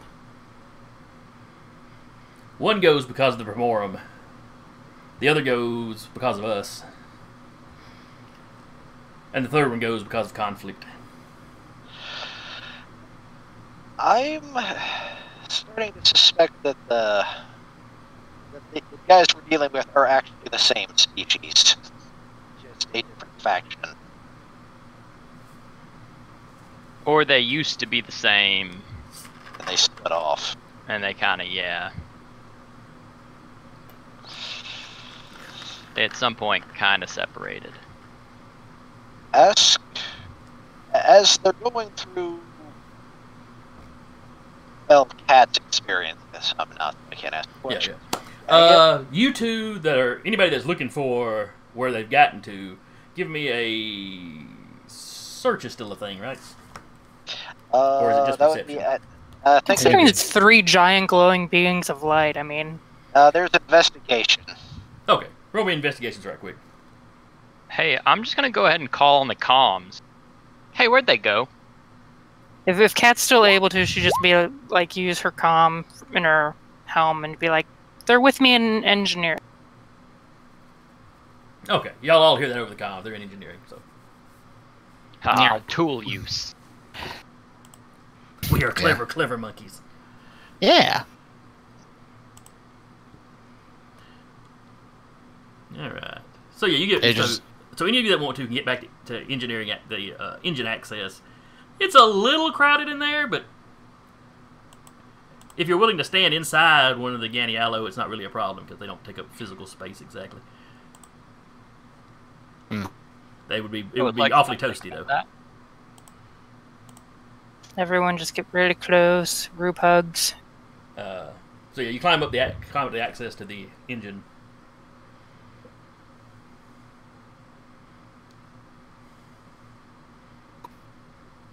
Let's see. Let's see. Agent's gonna he's gonna come in and angry kitten. Okay. He's gonna peek and is like, everything all right in here? The hell'd you ask them? She will wait for them to give an answer. She's not gonna go answering for him. Frankly, she's like scared shitless, right? Does not handle giant glowing beings well. Life did not prepare her for that. All right. What was the last something you asked him? She had asked him about why the Ajay should be mourned. That's right. Yeah, that's right. And they went destruction, extinction, Holocaust. I think you. Yeah, I think you had also. And then asked, she had asked if the Primorium had been responsible for it. And you got, a variety of answers up to that one.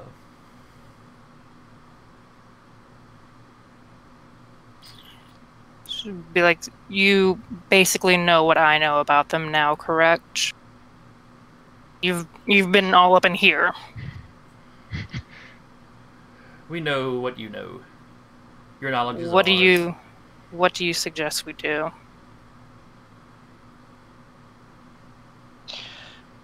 What was that, Patrick? I was about to ask, is there a link between you and the Primorium? Okay, to answer Kat's question, when she asked what they should do, run, hide, avoid. We've tried that. They pursue.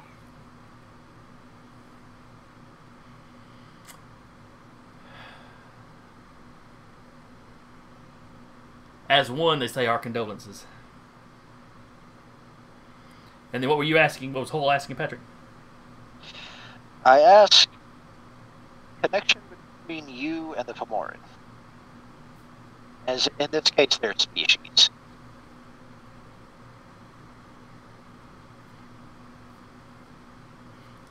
Connections.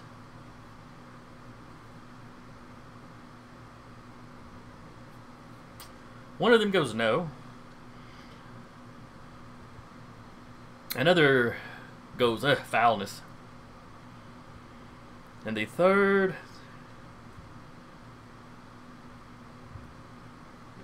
What would the third say?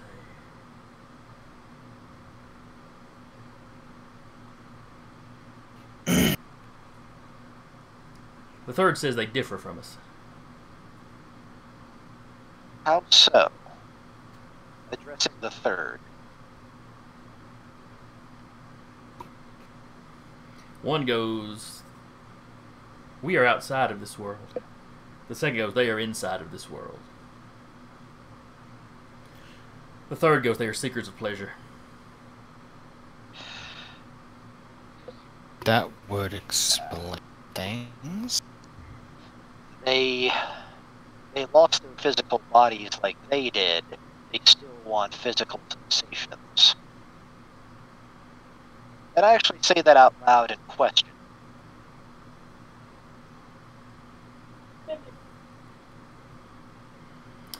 All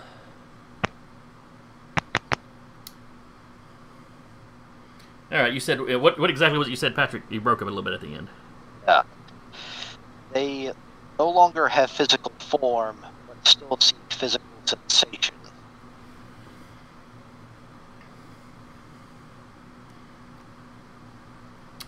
One goes yes.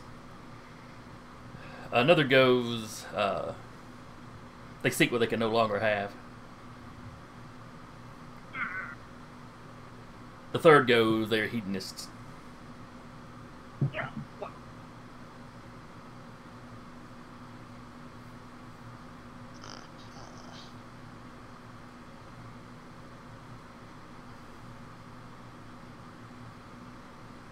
What drew them into conflict with the Ekajati?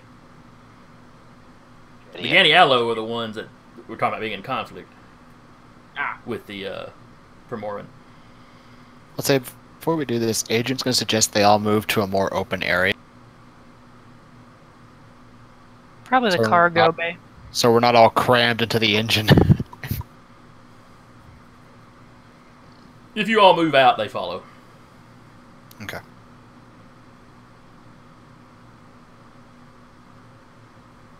Probably just say move to the cargo bay then, since it's a big enough area to disperse heat. Mm-hmm. Yes, it had gotten fairly sweltering in the engine room. It's like a sauna in there.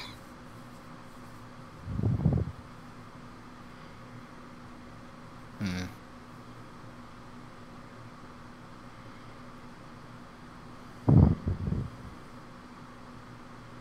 See, They make an inquiry.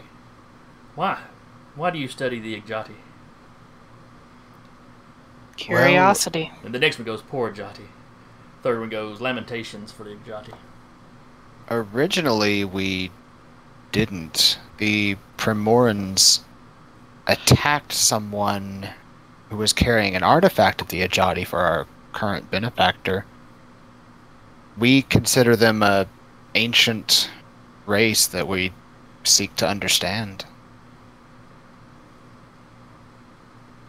And what Adrian will do actually is he'll pull up a data pad. He doesn't know if they can interact with it, but he'll pull up like everything that he's found on them, like all of his translations on their language and the things that they found, and he'll scroll through it for him until he goes. An inquiry for ourselves, though. We found something on another planet. I'm not sure if it means anything to you, but he'll pull up an image of the cave etching that has the exact coordinates of the doorway. As you're pulling up the information on the pad and you start talking to them, they ignore the pad and you feel this sensation of something running through your mind. Point of reference, his this should be interesting, because his brain is practically a computer. So I'm not sure how well that's going to mesh. All that information you're pulling up, you start thinking about. Oh, that's handy. Okay. You know, And he puts the tablet detail, away. You know, kind of in detail. And he's keeping up with them, with the just way his brain works. Yeah, it's really like they're just downloading the information out of your head, essentially. Yeah. You know, they're not altering your memories. They're not taking the information away from you. It's just they're looking at it from your head as opposed to from your tablet. That's fair. And then once he realizes they're doing that, he'll start thinking everything. Okay. And then he will pull up in his head the image. Technically, it's kind of secondhand from him looking through his drone, which is technically also him. Mm-hmm. But that image of the coordinates etched into the cave wall. One of them is right up on you. The other one is like he's gone back to kind of examine the rest of your party. Mm-hmm. Oh, that's right. I was going to say one of them was looking at Yanni, but Yanni is not in the ship. Never mind. None of them have left the room. They're not wandering apart yet, though. Mm-hmm. You get, rather than trying to explain it to you, you just get kind of an info dump into your head. You see these automated ships landing on Edis. On Edis. And gathering up some of these people. Some of that extinct species of four-armed folk.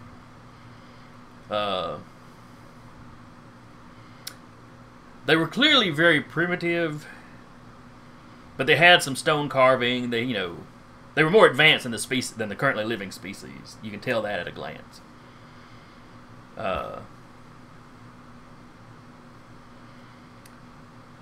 And you get images of of them speaking to these people.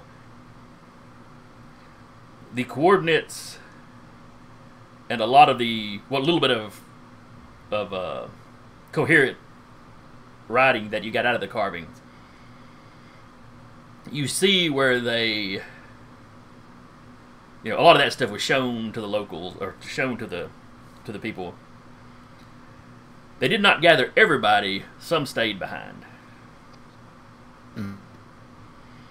You know, it was a several years process from what you gather. You know, some of the people refused to leave, and then some went on the ships willingly. So it's something that they had left behind. Right, or something the locals had seen, and presumably, you know, worked into their folklore or their mythos or something. Huh. You know, the version you saw was probably a copy of a copy.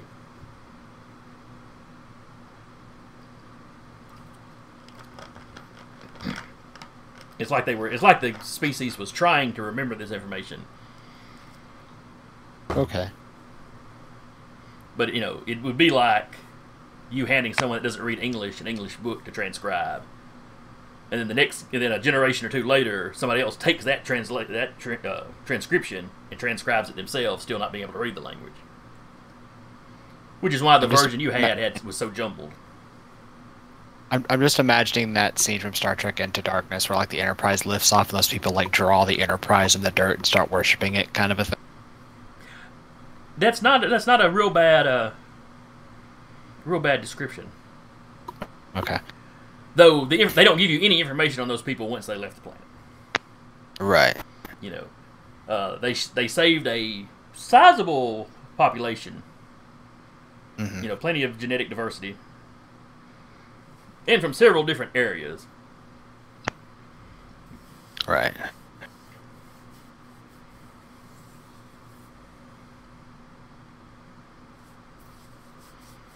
me see. Is there anything else they wanted to tell you, or there was anything else y'all would like to ask them?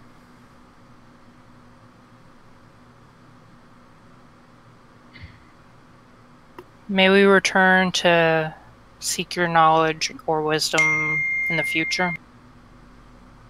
No. There's a very loud ding from somewhere. Yeah. Work deciding they need to talk to me when I'm not answering. Let's see. Would they let you return? Or would you give us a way to communicate with you in the future?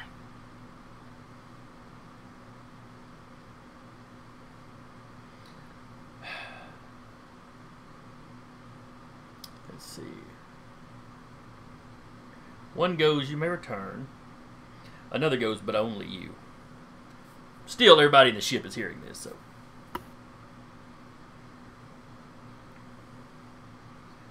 The third one goes, do not share what you have found here.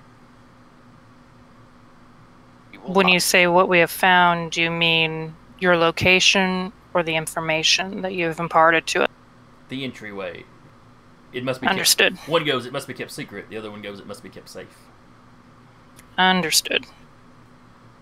Hearing that, Adrian just kind of go, one moment. And he's going to ping a query to Yanni if there's anything that is kind of like at the area that he's at right now. Yanni doesn't see nothing. No ships or anything? No light? Well, you know, he's just outside the door. So, you know, he sees the stars and all, but nothing seems weird. Nobody's passing close by. Okay. I'm gonna have him sort of like passively, just like without saying anything. He'll passively just like have him start like listening in on like traffic that might be coming through. Okay. In case any of them saw where the roustabout went. Yeah, because ships use this frequently. We probably need to tell them that. Do what now, Patrick? Some of that broke up. We probably need to tell them that you said ships use this as like as the shortcut. You said they pass by this frequently. Yeah, but keep in mind, the area considered the shortcut is, you know, 300 billion kilometers wide, you know.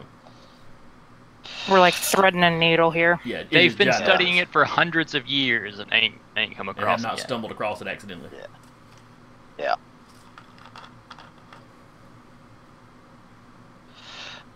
But since we showed them the cave image, we really kind of need to point out yeah, others still know about this. Because this is how we learn. Well, is that one still in Adrian's head? He's probably pulled the information out by now. But all this Okay. communication's been mental, though, so... Right, yeah. Before he does pull out, Adrian will ping him a query mentally, and we'll pull up all that information, like from the research station that's in the area that's trying to figure it out, and the hundreds of years of that one dude's study, and like the notes and everything. And he'll turn that over to them as well.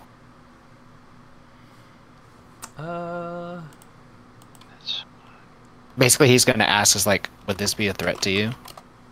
Or a threat to finding the entrance? And also, we need to actually, this is me spitballing here, but we now know that the Vermorans can inhabit people. They are long-lived, just like they are. I think one particular Vermoran has been trying to research that location.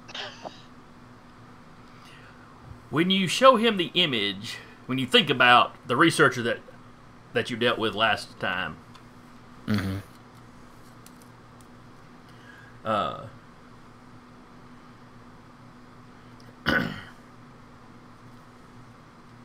Oops. Hang on just a second. Make a note here.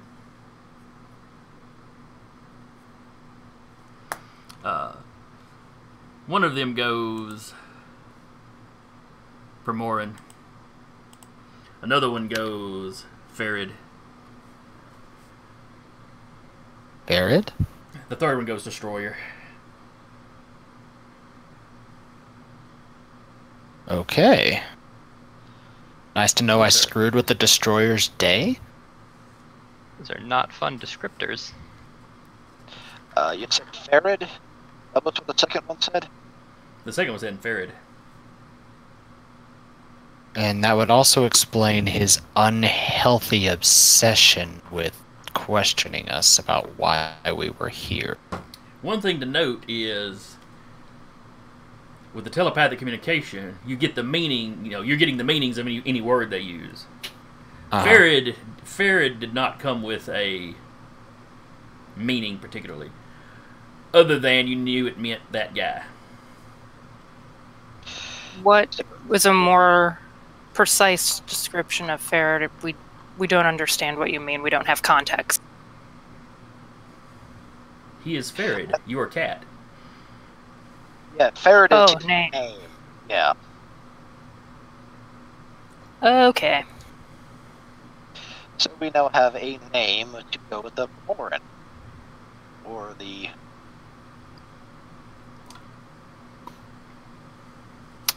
So next time we're in the area, stealthily, I need to destroy all of his data and make him start again. Well, that sounds like a way to get a reoccurring villain after you. It's not like we don't have them already. That's true. What's one more? Possible death. Yeah. All the death. Some of the death. Don't be greedy. Leave some for other people.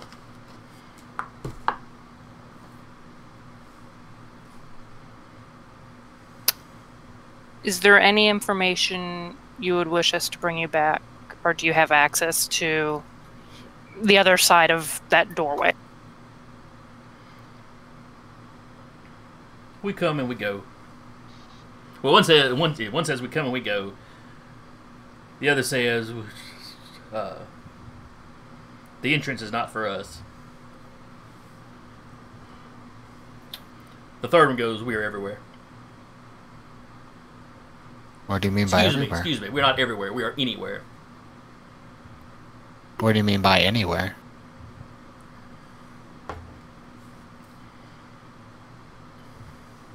We are where we wish to be.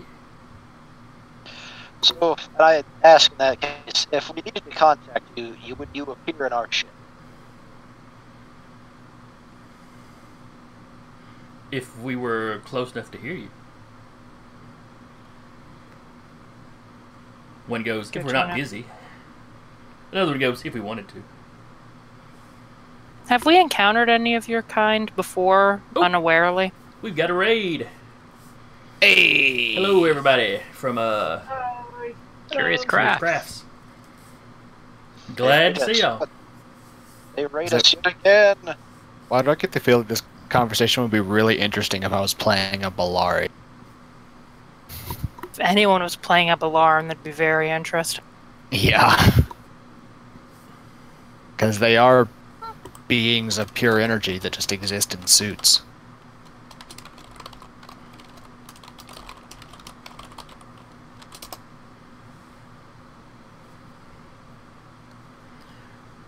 Well, we know we can come back at least. Did she get any answer on if they had encountered anyone before without knowing? You had asked about if. Run the question by me one more time. She'd asked basically if they'd encountered one of their kind before without knowing, since they're a hive mind.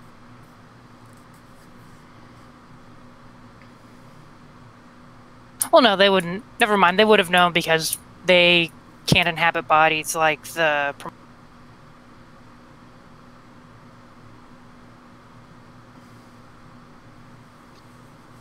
Hello.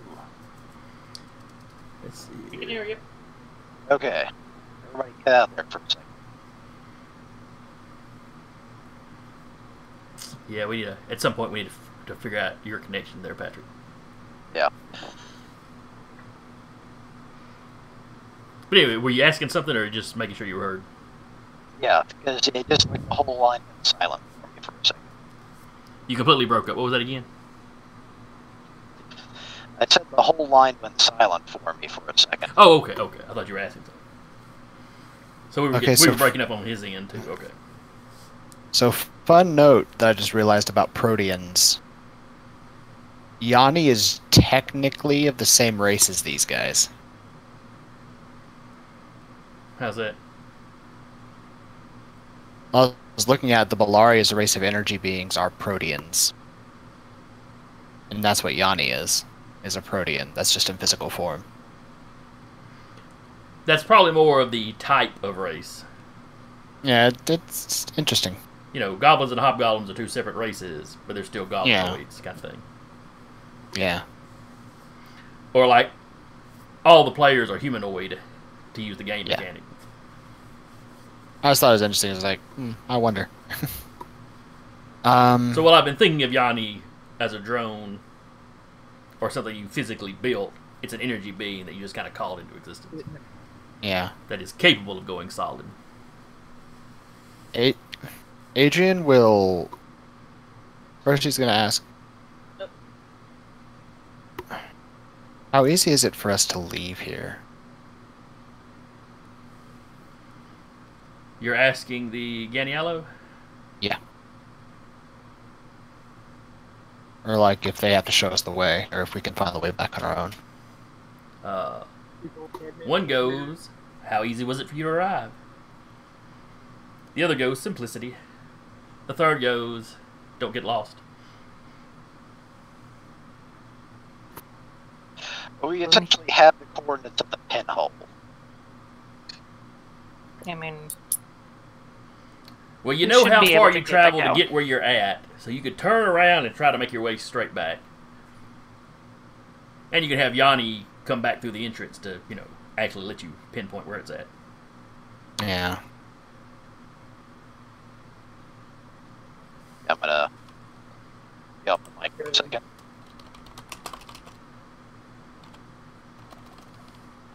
I'll say, 'cause Adrian will go,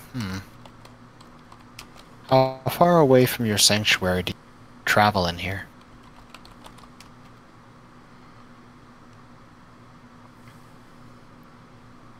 You may travel infinitely in any direction. Okay. Because there is somebody I think you may be interested in meeting. And then the second one was like, you travel in circles.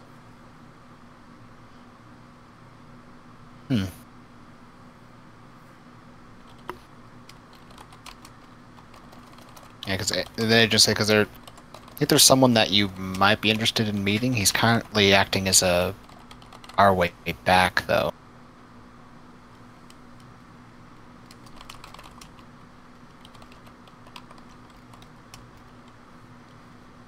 Oh, you're referring to Yanni? Yeah.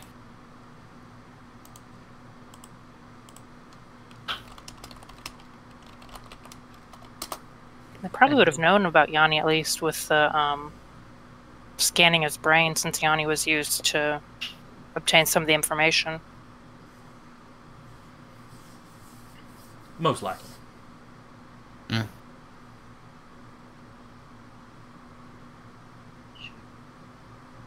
Well, that's what I was curious about. They've seen him through Adrian's eyes, but because he is a Protean, that is technically an extension of Adrian. Kind of curious to see what'll happen if they're both there.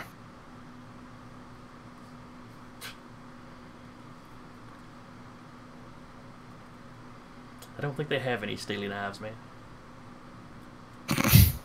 Somebody on the Twitch made a Hotel California reference when you were talking about getting out, trying to get back out. Yeah. When I mentioned that you're in a Okay. pocket dimension with some possibly godlike beings, he suggested stabbing them with steely knives. Come to think of it, they didn't even work in the song. I don't know why he would suggest that. Nah, probably not.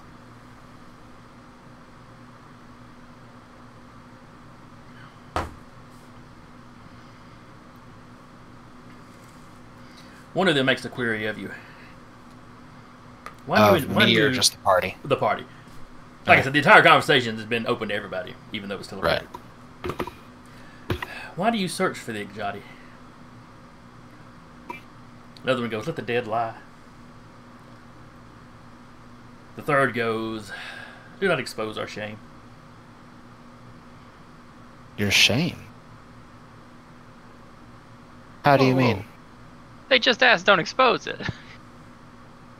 You want them Well- to expose it?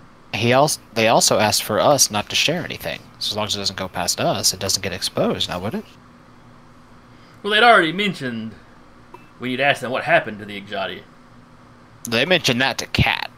No, Would've been that's to everyone. that was It's everybody. The entire conversation. gone- Yeah. Oh, okay. They are hitting all of our minds at once with Yeah. talking okay. to us. It's telepathic in nature, but it's like you're basically standing there having a conversation all in the same room. Okay. We're all on the same party line of the Alright. phone. You know. Yeah, I thought it was just to her because when that question got asked, they were all in the room with her. You're right. You're right. Y'all were not in the room. They aren't broadcast. They're broadcasting to everybody in the area. But yeah, you're right. You're right. Yeah, so Adrian doesn't know that. Cat can fill you in or whatever If she wants to. if she wants to. She'll probably tell everyone because she'll just be hyperventilating in the corner after they leave. Fair enough.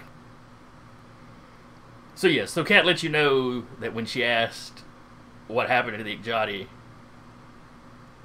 you know, one of them blamed the Primorans, one of them blamed themselves, and then one of them said conflict. Which isn't a detailed explanation, but you get the impression that both groups were involved. And in that regards, clarify conflict.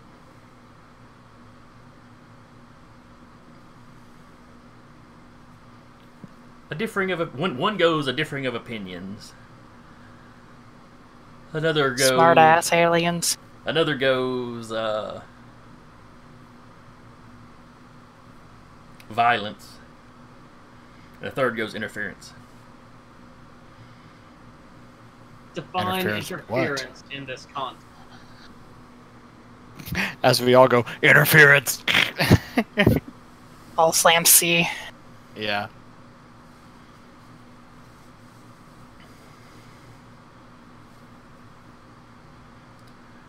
Let's see.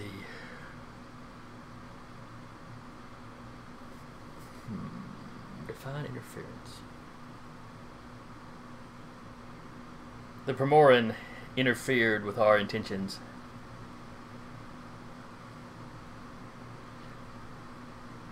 Another goes, our intentions to elevate the Ekajati.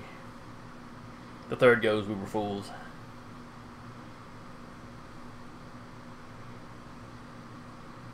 Elevate the Ekajati to what?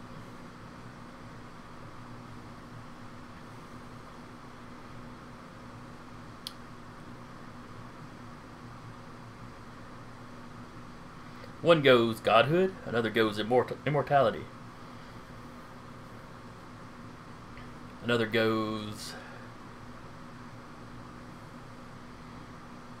to be as us. Why didn't it work? Most likely interference. One, when you say why did it work, one goes Primorans, one goes interference, one goes hedonism.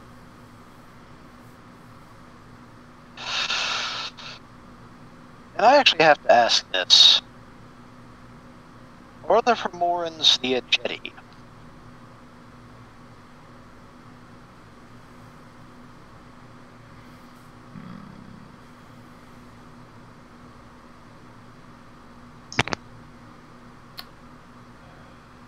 One goes no. One goes...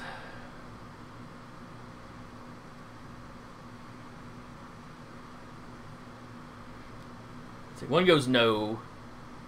One goes yes. One goes some of them. So it was a faction. And they destroyed themselves.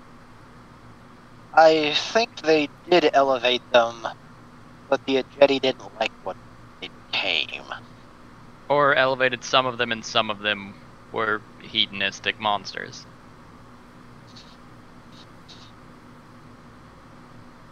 That might explain why they were so dead set on hiding everything about their race.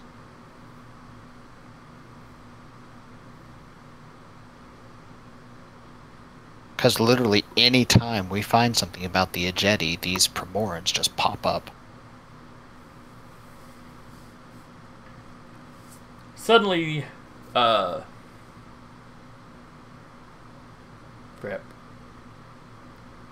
What's your familiar's name again? Yanni. Yanni. For some reason, I'm sitting here thinking Yeti, but I know that's not it. Yanni detects a ship headed towards him. Adrian pauses and there's somebody heading towards this area. We gotta go. One of the Jñānīālō goes, yes, someone comes. One goes, he comes. The third one goes, you must leave. Sounds like a plan. Sounds fair. Works for me. The Jñānīālō disappear. Suddenly the room, even though the lighting is like normal, the room seems very dim. Any of you look at each other realize your pupils have been, massively dilated this entire time. Cat just readjusts her mask. Yeah, not so much a problem for you because you have the mask going on. Oh, I have dark vision. Oh, it burns.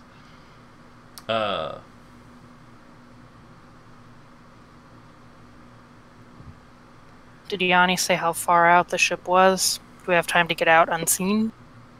Depends on what kind of sensors it's got. It's a decent little distance out. But, Yanni doesn't have, real... he doesn't have, ship-level sensors. He can only see so far. Yeah. We should get out. You hear a very panicked Jim from the cockpit. Guys? Yeah? The stars are back on. Oh, they took care of that for us, I guess. Always fun. Adrian's gonna mentally query where Yanni is in comparison to them. Yanni is about 10,000 miles or 10,000 kilometers that way. Yeah, we didn't go that far. Jim's like, we didn't move. The ship's been stationary. Maybe they retracted the door. Well, they did say we could return.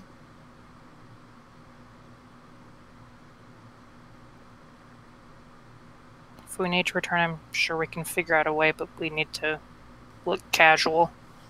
Yeah.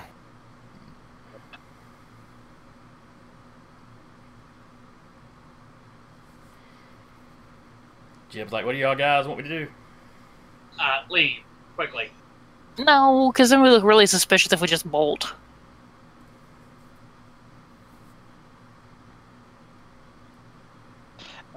Question. A lot of people use this thing for travel. Not a whole lot, dude, because it's not really. It's kind of out of the way. But it was somebody passing through one time that discovered it. In that regards, make it look like we're just using this. Yeah, you can do that. You can spin around and Unfortunately, get- that's not what we told the station that we were here for. Yeah, that's right. Y'all specifically told the station y'all were doing y'all's own research. Yeah. Just told them we were doing research, but so they're expecting us to be out here. Oh yeah. And you don't have to have their permission to be out here. It's open space. Yeah. Yeah. You know. But and If you we started we messing did with- get the head researcher's permission to be out here anyway. Yeah, They And did we clear. didn't interfering give with them anything. the we didn't give them the exact coordinates, did we? No. Someone started talking about it, then Agent just sort of like just jumped in on a random conversation to shut them up. I don't know who that was. I'm sure it wasn't Francis.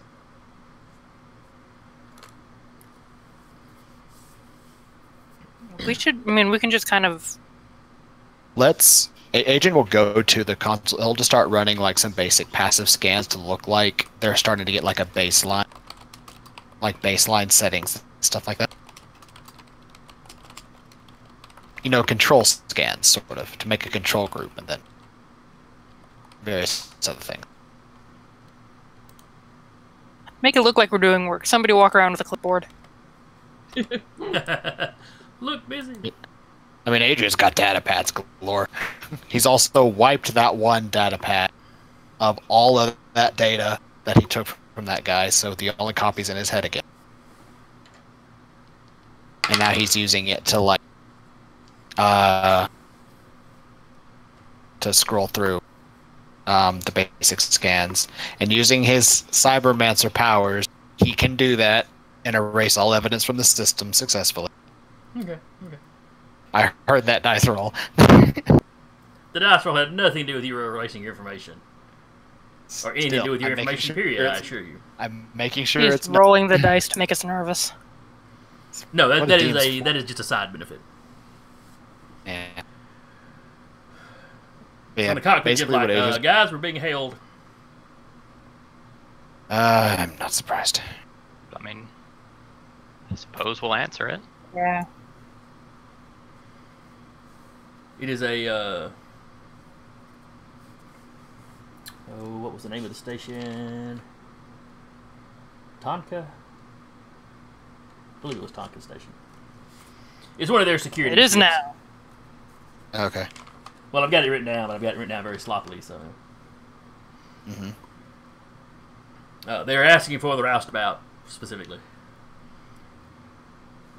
Yeah, Yeah, Jet Foot Zone, and y'all hear Roustabout. Come in, Roustabout. Hello, this is Roustabout. Are you in any sort of distress? No, we're currently just performing our preliminary baseline scans of the anomaly. You disappeared for some time, and now you've reappeared in another location. Perhaps we passed through it without realizing it. Things look normal on our end. Roll me a deception there. Technically true, because we don't know what the hell they did to us to move us from one place to another. Yeah, but everything's not been normal. You were somewhere without stars for a long time. Yeah, that's true. Well, for a little while anyway. Fuck balls. I shouldn't have been talking. I have a -1 to my charisma. I know, that's what makes it fun. But he's the scientist. He's also mouthy, you know. What? Yeah, What? that's the bad part. Why do you think he has a negative charisma? Because he's mouthy. Stop stalling, roll your dice. Yeah. Oh, That's not not bad. bad, though. Not bad at all.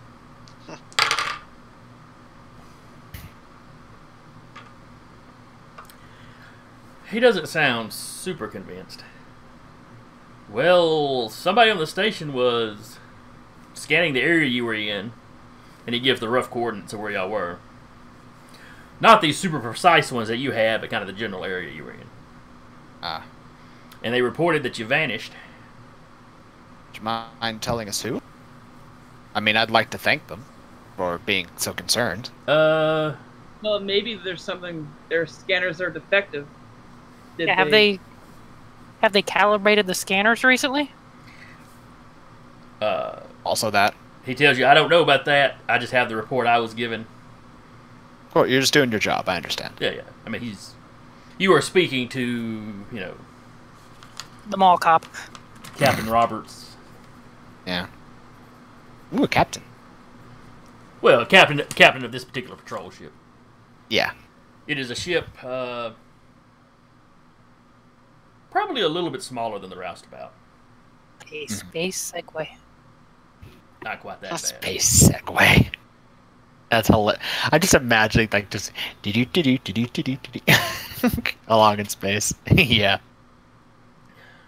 Be like some of the cartoons in the 60s or 70s where you had people on the space motorcycles, but it's a little space Segway. Pulls up behind us. Do you know how fast you were going? Not fast enough, they caught me. It's like a Jetson space Segway just. But anyway, I mean, we got this report and we were sent out to check it out, and as we're approaching, suddenly you appear over here. Oh, we're fine. Yeah. Everything seems normal on our end.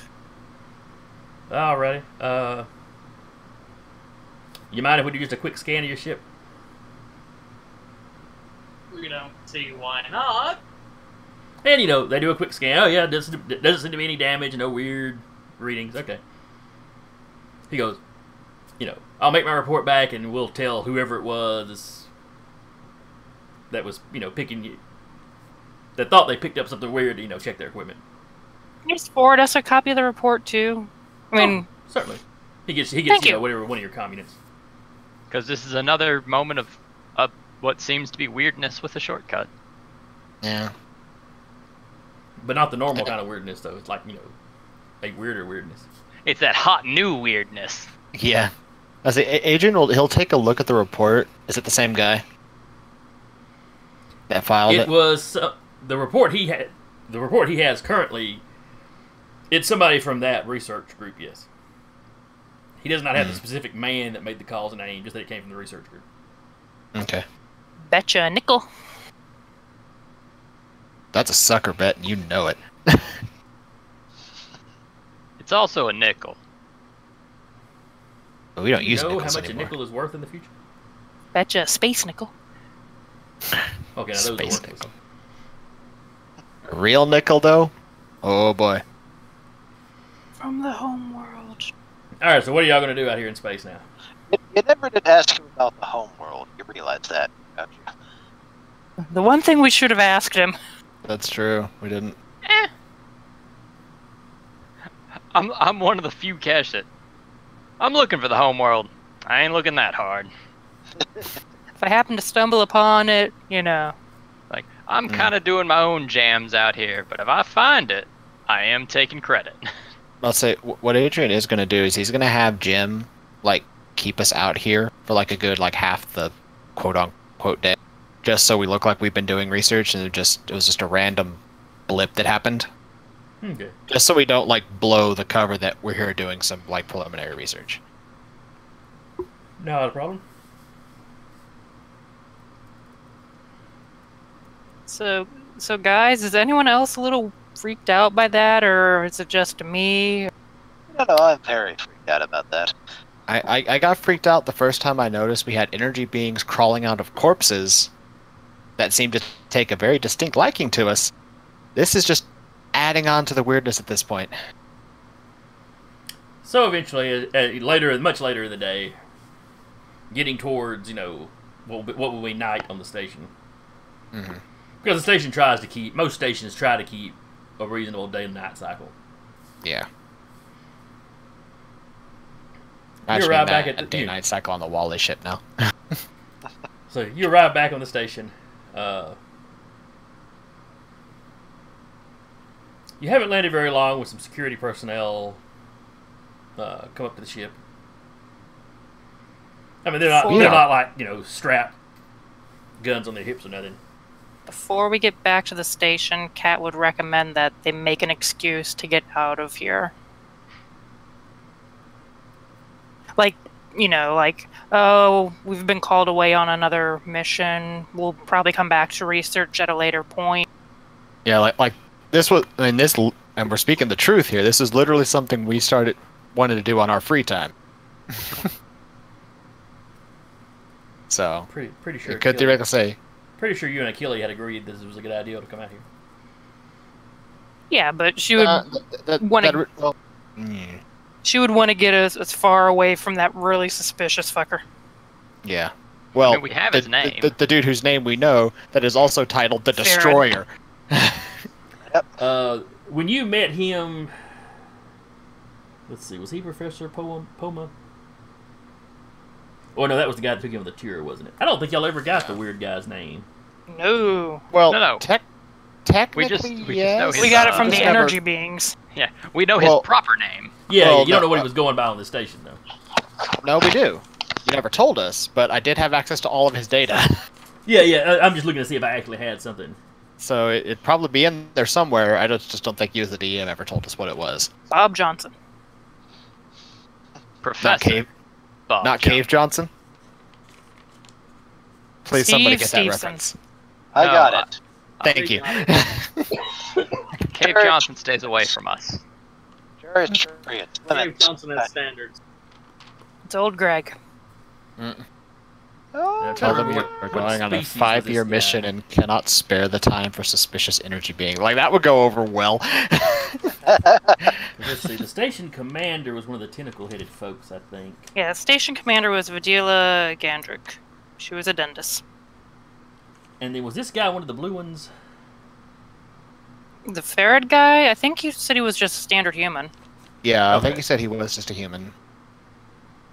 That's to right. think of it, I think it was a blue haven't- guy that took you on the tour. Yeah. So come to think of it, haven't all them been human? In Primorium, a lot of them have been human. Let's I see. think- the I think- first two I guys you think- fought were human. Yeah. If Gilbert was one of them things, he wasn't. If the sniper lady, she was Promethean. Technically human. Yeah. In the roughest sense, but yeah. I think you've run into a couple that were in non-human bodies. But a lot of the places you've been have been predominantly human, so they were trying to blend in. Yeah. I mean, it's... Or maybe they like humans better. You'll have to, They're Maybe. a lot more violent. They tend A lot to more violent. leave a lot more bodies to inhabit. Well, I Somebody mean, according to the lore of the book, that is not incorrect. Humanity as a whole they shook things up a lot. I think they actually started a war. If these guys are in, they had the was it the X mark, or that was with themselves when they discovered the Crucible. Yeah. But these guys are immortal. Maybe they like things shook up. Hey, it's something different. Who knows? Yeah. Or maybe it's just a statistical oddity. I know when you fought a bunch of them on the ship that you crashed into, it was a smattering of races you were dealing with there. I wasn't there for that because I was passing a kidney stone. It was a couple different races. Yeah.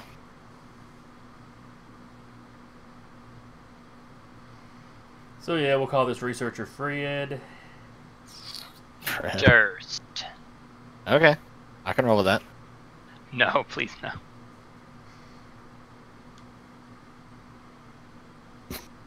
We might actually I'm get certainly in like trouble blanking on every doing last that. name ever known. Mm-mm. Fred Fredson. Jñānīālō. Fine, Jñānīālō. We'll go with Jñānīālō. Spell it. No. Well, okay. Johanamy.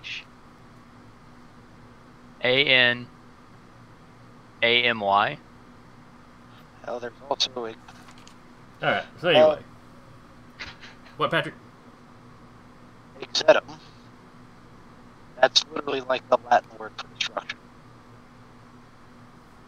That had me a little too on the nose. Yeah, but he seems like a guy who's so subtle. That'd be like a vampiric coach calling himself Coach Ferratu. Why is everybody looking at me like I'm the bad guy? Alright. So you land, there's some security personnel there. You know, one of them's got like a little handheld scanner. One of them approaches the ship.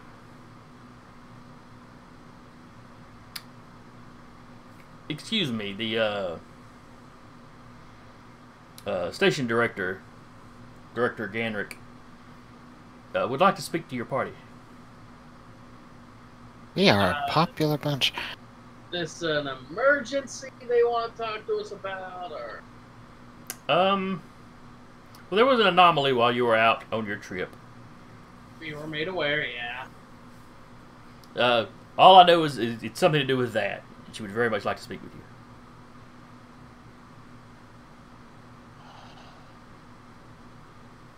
Does she need to see all of us? Yes, that would be her preference.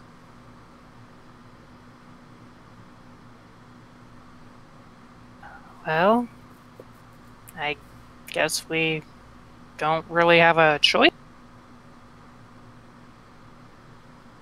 And the security guy's kind of like,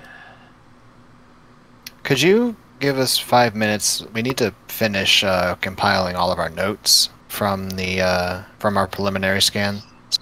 oh, certainly, certainly. All right, thank you. Slam the door. Okay, so We should probably get our story straight before we go talk to this lady. why do you think I asked for 5 minutes?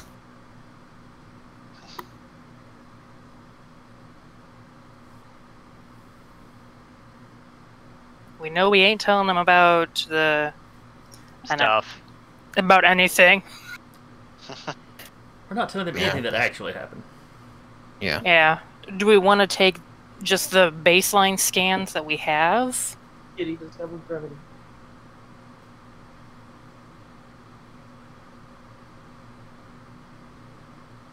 I Just I so- don't think it would hurt anything. I mean, it did show that we were doing something out there. Yeah.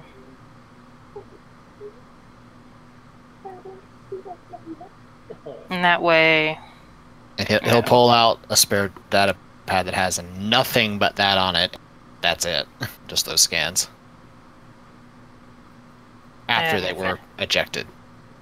and if asked, I mean, we can just say this is something we like to do between missions. Solve puzzles. Yeah. Some people do crossword puzzles. We try to solve space fold. Sounds perfectly reasonable. I think it's more like we as a team decide what we want to do between missions, and this happened to be what we chose this time.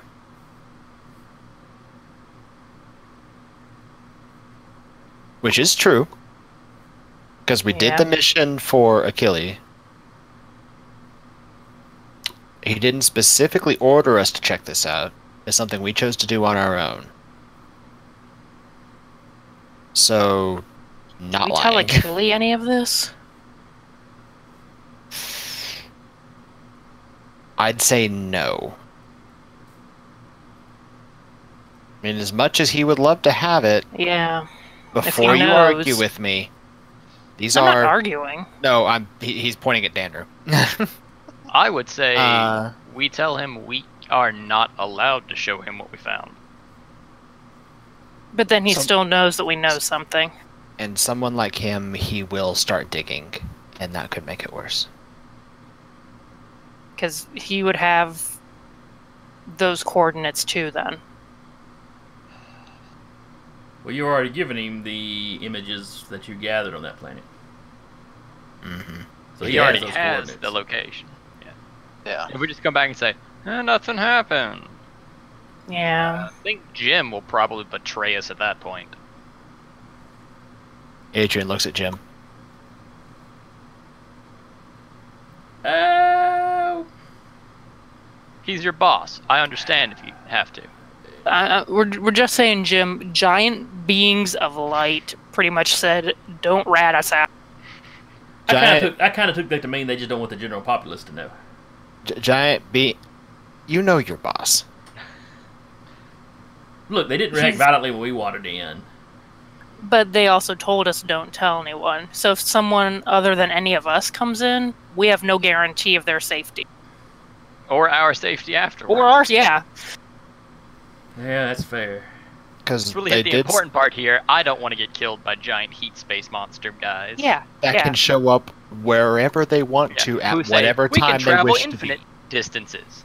Well, then I can't run from you. Jim's like, yeah, I'll think about it. And they specifically said, Jim, we're gonna need People better in- than you're gonna think about it. yeah. Let me put it this way. They said the only people that are allowed to know and are allowed to go back were the Are ones us. in this ship. No one else.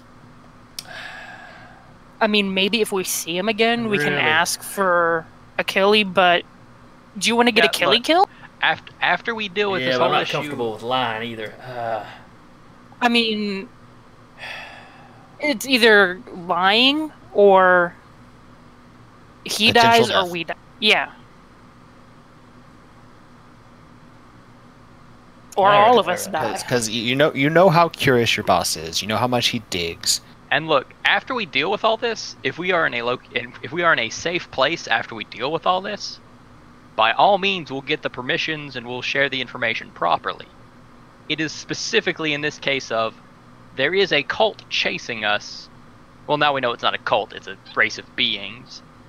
That are the same as the people that are the same power level, just about the beings that told us to not tell anybody. By the way, Jim's like, I hadn't got that impression at all. Yeah. They're immortal. they went hedonistic. to war with each other and destroyed a species. Well, Okay, I guess that's kind of more bad. so- Yeah. Yeah. All right, I won't. I mean, I won't give him any like he's- specifics. I'm not going to try and deny that something happened. You can say that You can say something happened and that when the time comes, we can tell him. yeah, like once we can deal with the people after us in a safe manner, then we can share the information. We have to. It's Alright. not something we can just go giving out willy nilly. All right. Yeah, Basically, it's something we can't tell him for his own safety. Yeah. That's okay. I guess that's acceptable. I mean, I'm not trying. He's like Jim's like I'm not trying to be hard to get along with here. I've known Achille a long time, Mm-hmm. I mean, it's and it's we a are big basically thing working too. for him to figure this stuff out. I mean, we're gonna keep trying to figure it out. I assume we can at least give him the extinct species name. We could say that was on the tablet and we just found it.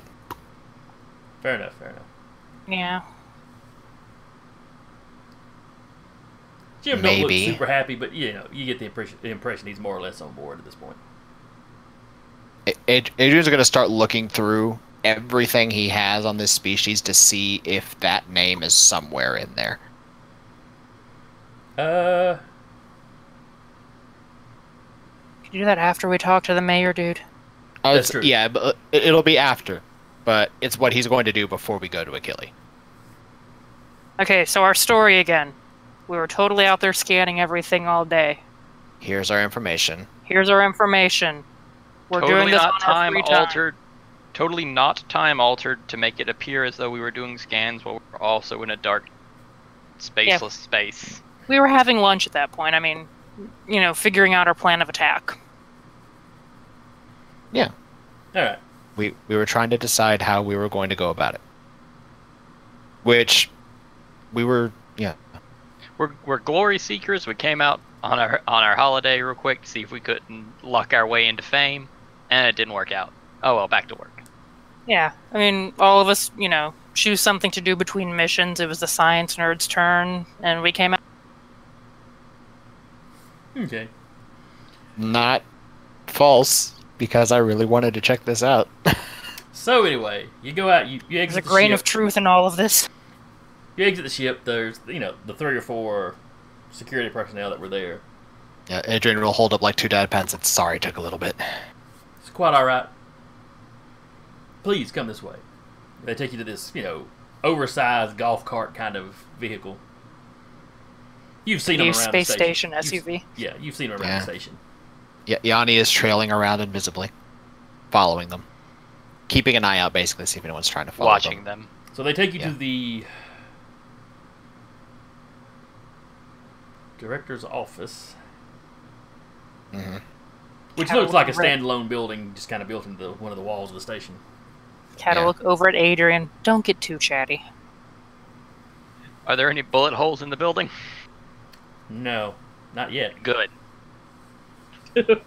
Let's try to keep it that way. That yet terrifies me. So anyway, into the office complex. They take you to a conference room. Inside, you see Vidila Gandrick. She is one of the... I've got to memorize these race names. Dendis. Dendis, thank you. I knew it started with a D. She is a dentist. Researching the station before you showed up, you've seen pictures of her, so you recognize her on sight. You also see Fred. He seems a little agitated. Gandrick seems perfectly calm. There's a couple of other researcher-looking types in there. Is our buddy from before in there? Fred? Yeah. You dare.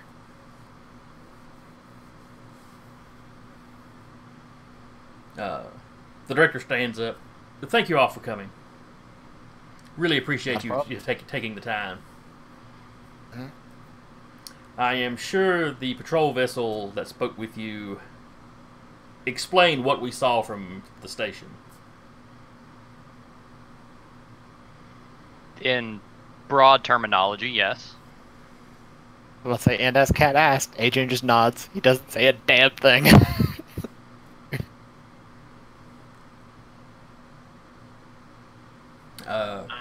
It's a weird bit of space.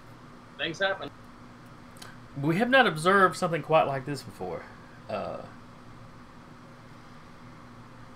The researchers, and she gestures to, not specifically to Fred, but to the little group he's sitting with. They happen to be examining the region of space you were in. Danver raises his hand. This isn't a class. You don't have to. Right. You don't have to raise your hand. But yes, please. What? Sorry, it's a thing of respect. We were told specifically in the general area we were going to check, there was no study going on. What caused this sudden change? Oh, really? She looks over at the researchers. You notice a couple of the researchers kind of look at Fred. He's like, if I may, in particular, he's kind of been following us a little bit. Fred's like, I most certainly have not been. You accused us of theft, and then suddenly we find out you've watched our ship. Some of the other researchers are looking at Fred a little closer now. I was curious as to where you were going, I'll admit it. A little creepy.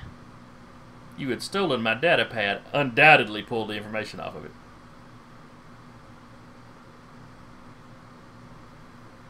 Weird how we'd be allowed to leave if that were a true statement. The tracker clearly showed it in your ship. It only left your ship when I showed up with the authorities.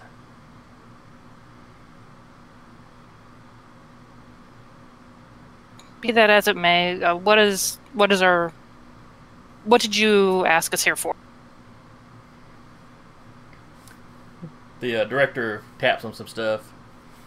It pulls up what their scopes were seeing. And it's not like they've got video of you. It's not visible light they were using. But you can see like the energy outputs of your ship. And then, the creeping forward, yada, yada, yada. And they show when you vanish. Now, refresh my memory.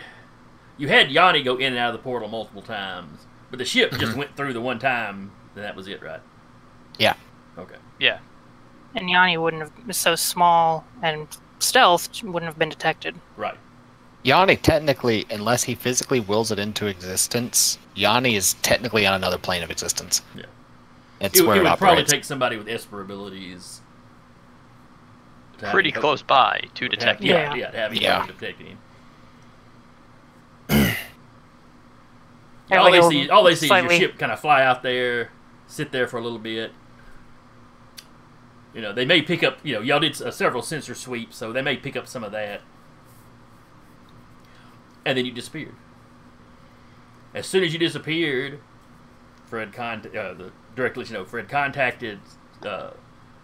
station security, sent the information you had. Hey, this just happened, and we scrambled a patrol out there to see what was going on. Given the nature of the shortcut, we are always on the lookout for any new oddity. Makes sense. As the patrol was getting close, you just suddenly reappeared on their sensors quite some distance away.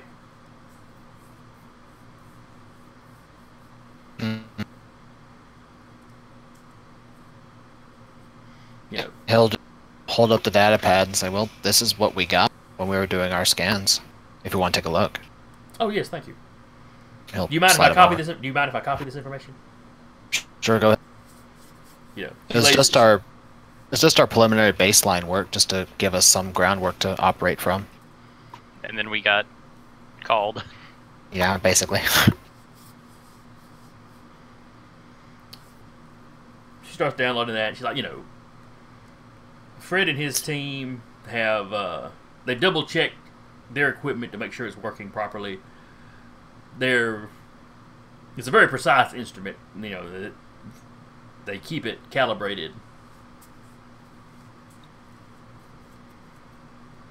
Now, examining your information,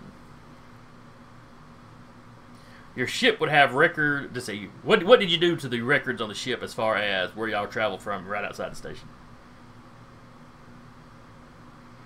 How do you mean? Would it Make sure I'm have getting that y'all clear. flew to this area, and then you started scanning over here?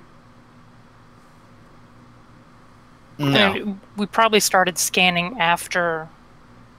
Well, He has these set up for afterwards, when they started doing their baselines. It does not show at any point where the general vicinity of that doorway is. Okay. She asks about that. Well, they picked up that you're doing some scans in this area. Do you have those scans available?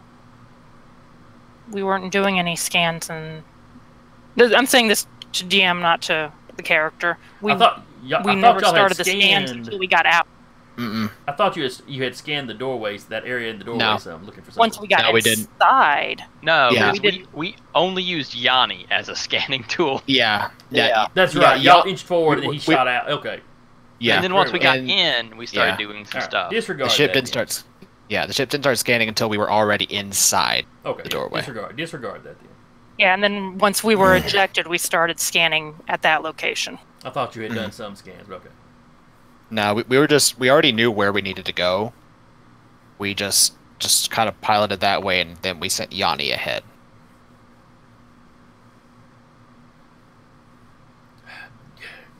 The director's like, do you have any explanation for how this may have happened then, that you jumped space like that?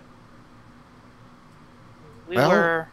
I mean, looking through your past records of various other instances, things like this have happened before. Things tend to happen where you hit it and you travel farther, but you're still visible while this is going on.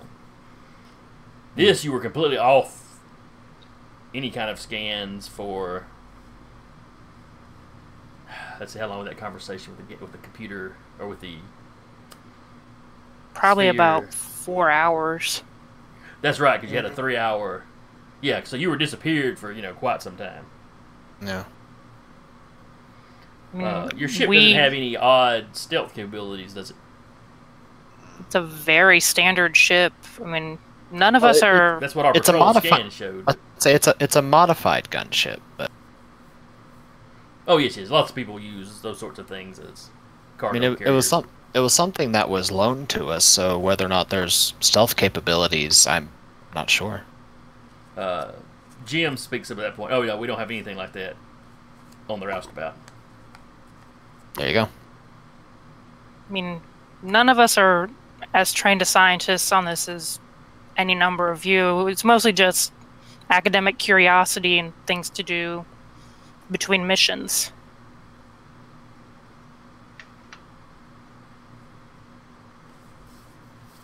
Adrian will kind of gesture to himself, and Hall said it was kind of our turn to decide what we wanted to do between missions, and this kind of piqued our curiosity. Yeah, I'm a dirt scientist, not a space scientist. I, on the other hand, am a space scientist. I mean, none of us noticed anything. I'm trying to figure out how to phrase this. Nothing jarred us from one location to another, so we didn't really Yeah, notice anything. there was no Yeah. turbulence inside the ship or anything to indicate that we would have moved. While you've Which been is talking, true. Fred's just been sitting over there almost shaking with rage. Are you Cat okay? is like no one's looking. Cat is not looking at Fred. Some of the other researchers have noticed. One of them actually kind of puts his hands on Fred's shoulders. Calm down, man. And Fred goes, "What did you see out there?" There were lots of stars. I mean, it's pretty empty out there. And I'm not a science nerd, so it was pretty boring to me. Give me a basically deception when you say that. Oh, come on! She natural wand. Everybody Yeah. in the when you say that it was kind of boring out there. Everybody in the room kind of goes, "Eh?" I've been sick a little bit, so I'm a little off.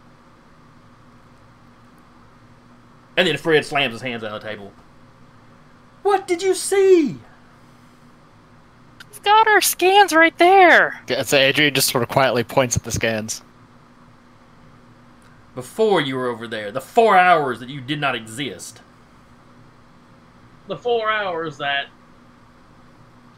I'm sorry. Why do you keep making accusations? What were you saying, Francis? listen, we're playing this straight here. All our data is right there in the pad. Roll So deception. He's not rolled better wrong. than me. He's not wrong, actually. All the physical data we have are in those pads. Yeah, all So the he is- physical data. Y'all know stuff, though. And that's what this guy's asking about. Fair enough. you deceptive bastard. Oh, you still roll Better than mine. Not terrible, not terrible. Let's see. I've really got to pick up proficiency in deception. He points at Francis. I am speaking to the intellectuals in your group, not to the hired muscle lizard. Wow. Sorry, what did you Wow. just call? And that's Francis. the reaction everybody in the room's got. All the other researchers are like, whoa, hey. Francis, hold on. I'm sorry. I have a question. Why If do you you seem want so in... Before you get a chance to do that, Director Ganrick actually stands up out of her chair. That's enough, Fred. Calm down. Take a walk. Take a walk. Not putting up with that. You know, I'm not putting up with that. You know. Here in my office. Accusations. If you want to step up to Frosty, She's like, the accusations are one thing. Being, you know, Which- just flat out insulting and culturally Which- or racially insensitive. Which he's been kind of hitting us with these things since day one, since we got here. I mean, has You know, once Fred is out of the room, she's like, I do apologize for that. has he done that before? No, he's always been very calm, very focused on his work. It's weird that he's been so, like, single-minded and just throwing accusations at us. You I haven't- mean, I mean, I'm more weirded out by the stalking. Yeah, me Yeah. too. And then suddenly, I mean, from your own description, he's worked with you how long? Oh, he's been here quite a few years. A decade or two, even. And then suddenly this? Wait, time out. What's Fred? Yeah, Fred is human. Fred's Yeah, human, but right? he had been here quite a while for our peoples. I mean, Does he it not age? probably has been. The real him has probably been trading bodies. since Yeah, he's been here. probably. Yeah. But the human named Fred has been here for a couple decades. Yeah. I mean, I could understand frustration, but before we'd even been here for a day, he'd been throwing accusations at us. I don't know if it's something about us he just doesn't like, or... She's like, I have no idea. Again, I apologize for his behavior. He is, of course, not employed by the station itself, but by his separate company. And one of the other Right. researchers, presumably somebody a little higher ranking, apologizes for the company. Okay. What, did we get that company's name by chance? Sure, it's not important, but yeah. Oh, come on! I think you did give it to us, but we might not have written it down. And I say company, it may have been actually been a college, a university Yeah. team.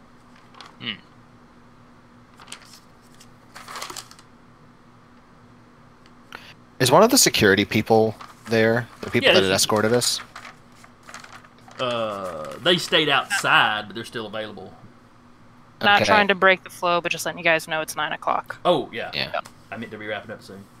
Okay. I mean, it shouldn't take too long. But... Unless they're going to start shooting at us. Well, there's that whole they want to put you in quarantine for 24 hours thing, but we'll deal with that next week. Yeah. I mean, he'll look at the director's like, is there any way we could talk to your station security about maybe getting some kind of restraining order on that guy? He's been after since we got here. Making sure to keep some distance from that boy. I mean, we'll stay on our ship. We will look into that. If I could have a moment to speak with Fred before we take legal actions. I mean, he hasn't threatened you with any violence or anything, has he? Yeah, I don't think any of us want to press charges or anything, you know. He's Just he stays away and we stay away. Don't. Yeah. I mean, if this continues, then I probably will. Well, if it continues, if it would begin falling under harassment, I suppose. It's been that way since we got he here, has so a it's getting legitimate pretty point. close. You were gone for some 4 hours. I mean, yeah, and like I said, but that then seems more like the that? thing you'd be interested in rather than angry about. Well, undoubtedly, he feels like you're intentionally hiding some information. And the way she says that, you get the impression that may be how she's leaning a little bit, too. You have to understand, everyone here, pretty much everyone on the station, is focused on trying to unravel these mysteries. And suddenly you present us with this new detail that we haven't seen before.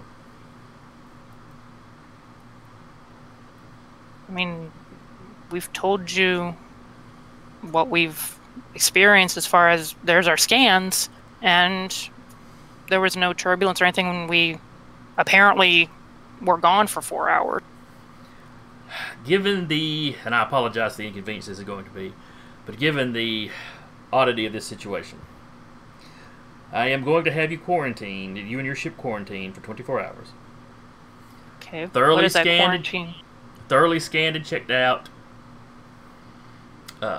If we do not discover any oddities, no odd energies, none of you develop any odd sicknesses or illness, or infirmaries, after the 24-hour period, you'll be free to come and go as you please again.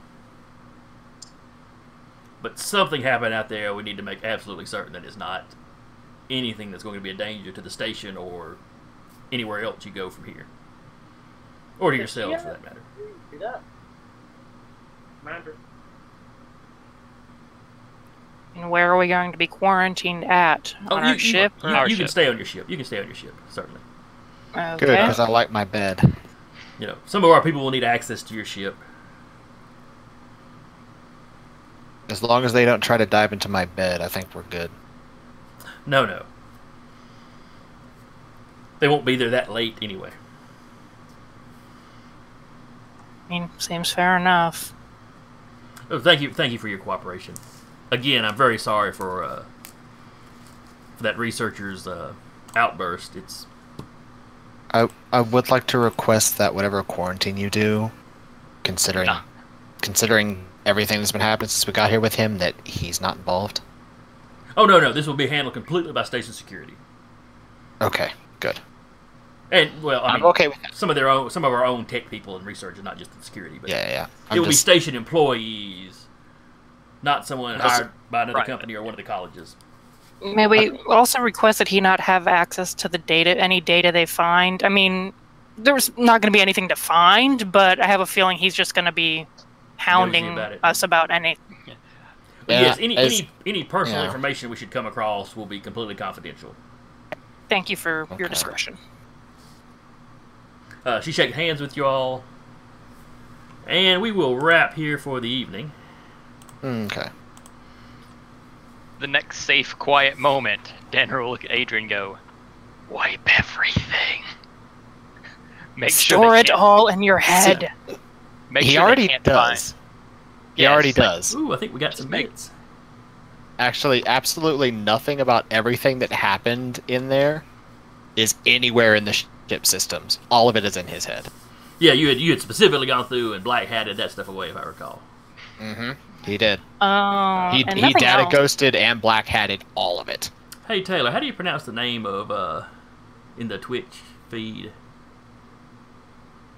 Anshoku? I would assume Anshoku. Anshoku, okay. That's what I'm thinking. Well, thank you, Anshoku, for cheering us on like this. Yeah. We are very appreciative. Anshoku, number one fan. Way to go, Anshoku. And speaking of which, I've got to head out. So. Okay, man. Thank you for coming. So anyway, thank you everybody that was watching. Want to thank my players again. Sarah playing Kat, Taylor playing Danru, Eric playing Adrian, Zach playing Francis, Anna playing Jade. You know, she wasn't nursing baby kitten. And of course, Patrick playing Hull. We need pictures of baby kitten. Yes, we need pictures of kitten. It shall be. We expect them in the Discord by morning. Yes. Or there may be consequences. No. So Next anyway, week from DM Tips, how to deal with player character death. how to deal with TPKs. How to not roll charisma. So anyway, let's see. Tomorrow on the Wednesday showcase, we will start the Icons game that we were supposed to start last week, but we had a couple of players bail for unavoidable reasons, and I think we've had a player or two, added to take their places. So hopefully we'll get started with that tomorrow. It'll be the Icons superhero role-playing game. We'll be doing character creation with their random-ish character creating rules. Thursday should be back with Maddie's Curse of Strahd game. And then Monday they're still... Let's see, Monday's still skipping. Monday's still on hiatus, I think. Yeah. I believe, if I have the times right, next Monday is going to be our session 0, which will be available to patrons of Direberry Adventure Company. When we're discussing the world and the characters and how everything's gonna fit together for the meetup and everything like that. Kind of all the pre-set and stuff. Right, it's basically our setup, and then I think it's up to the illustrious Cap, of course, but I believe the week after that we're actually gonna start campaign 2. Join the Discord to know more. Yeah. I thought it was gonna be a longer gap than that. That me and Maddie might have to duke it out for whether or not Tuesday night or Thursday night would be the new flagship there's show. already pictures of kitten. Oh, where? Already you have pictures of kitten? In the Discord already. Discord. Pictures of kitten. So look, Yes. look at it. It's already hunting mice. It's already hunting mice, yeah. All right, before we get too distracted, though, thanks Sorry. everybody for showing up, and we will see you next time. See ya. Bye. Yeah. We need a space kitten.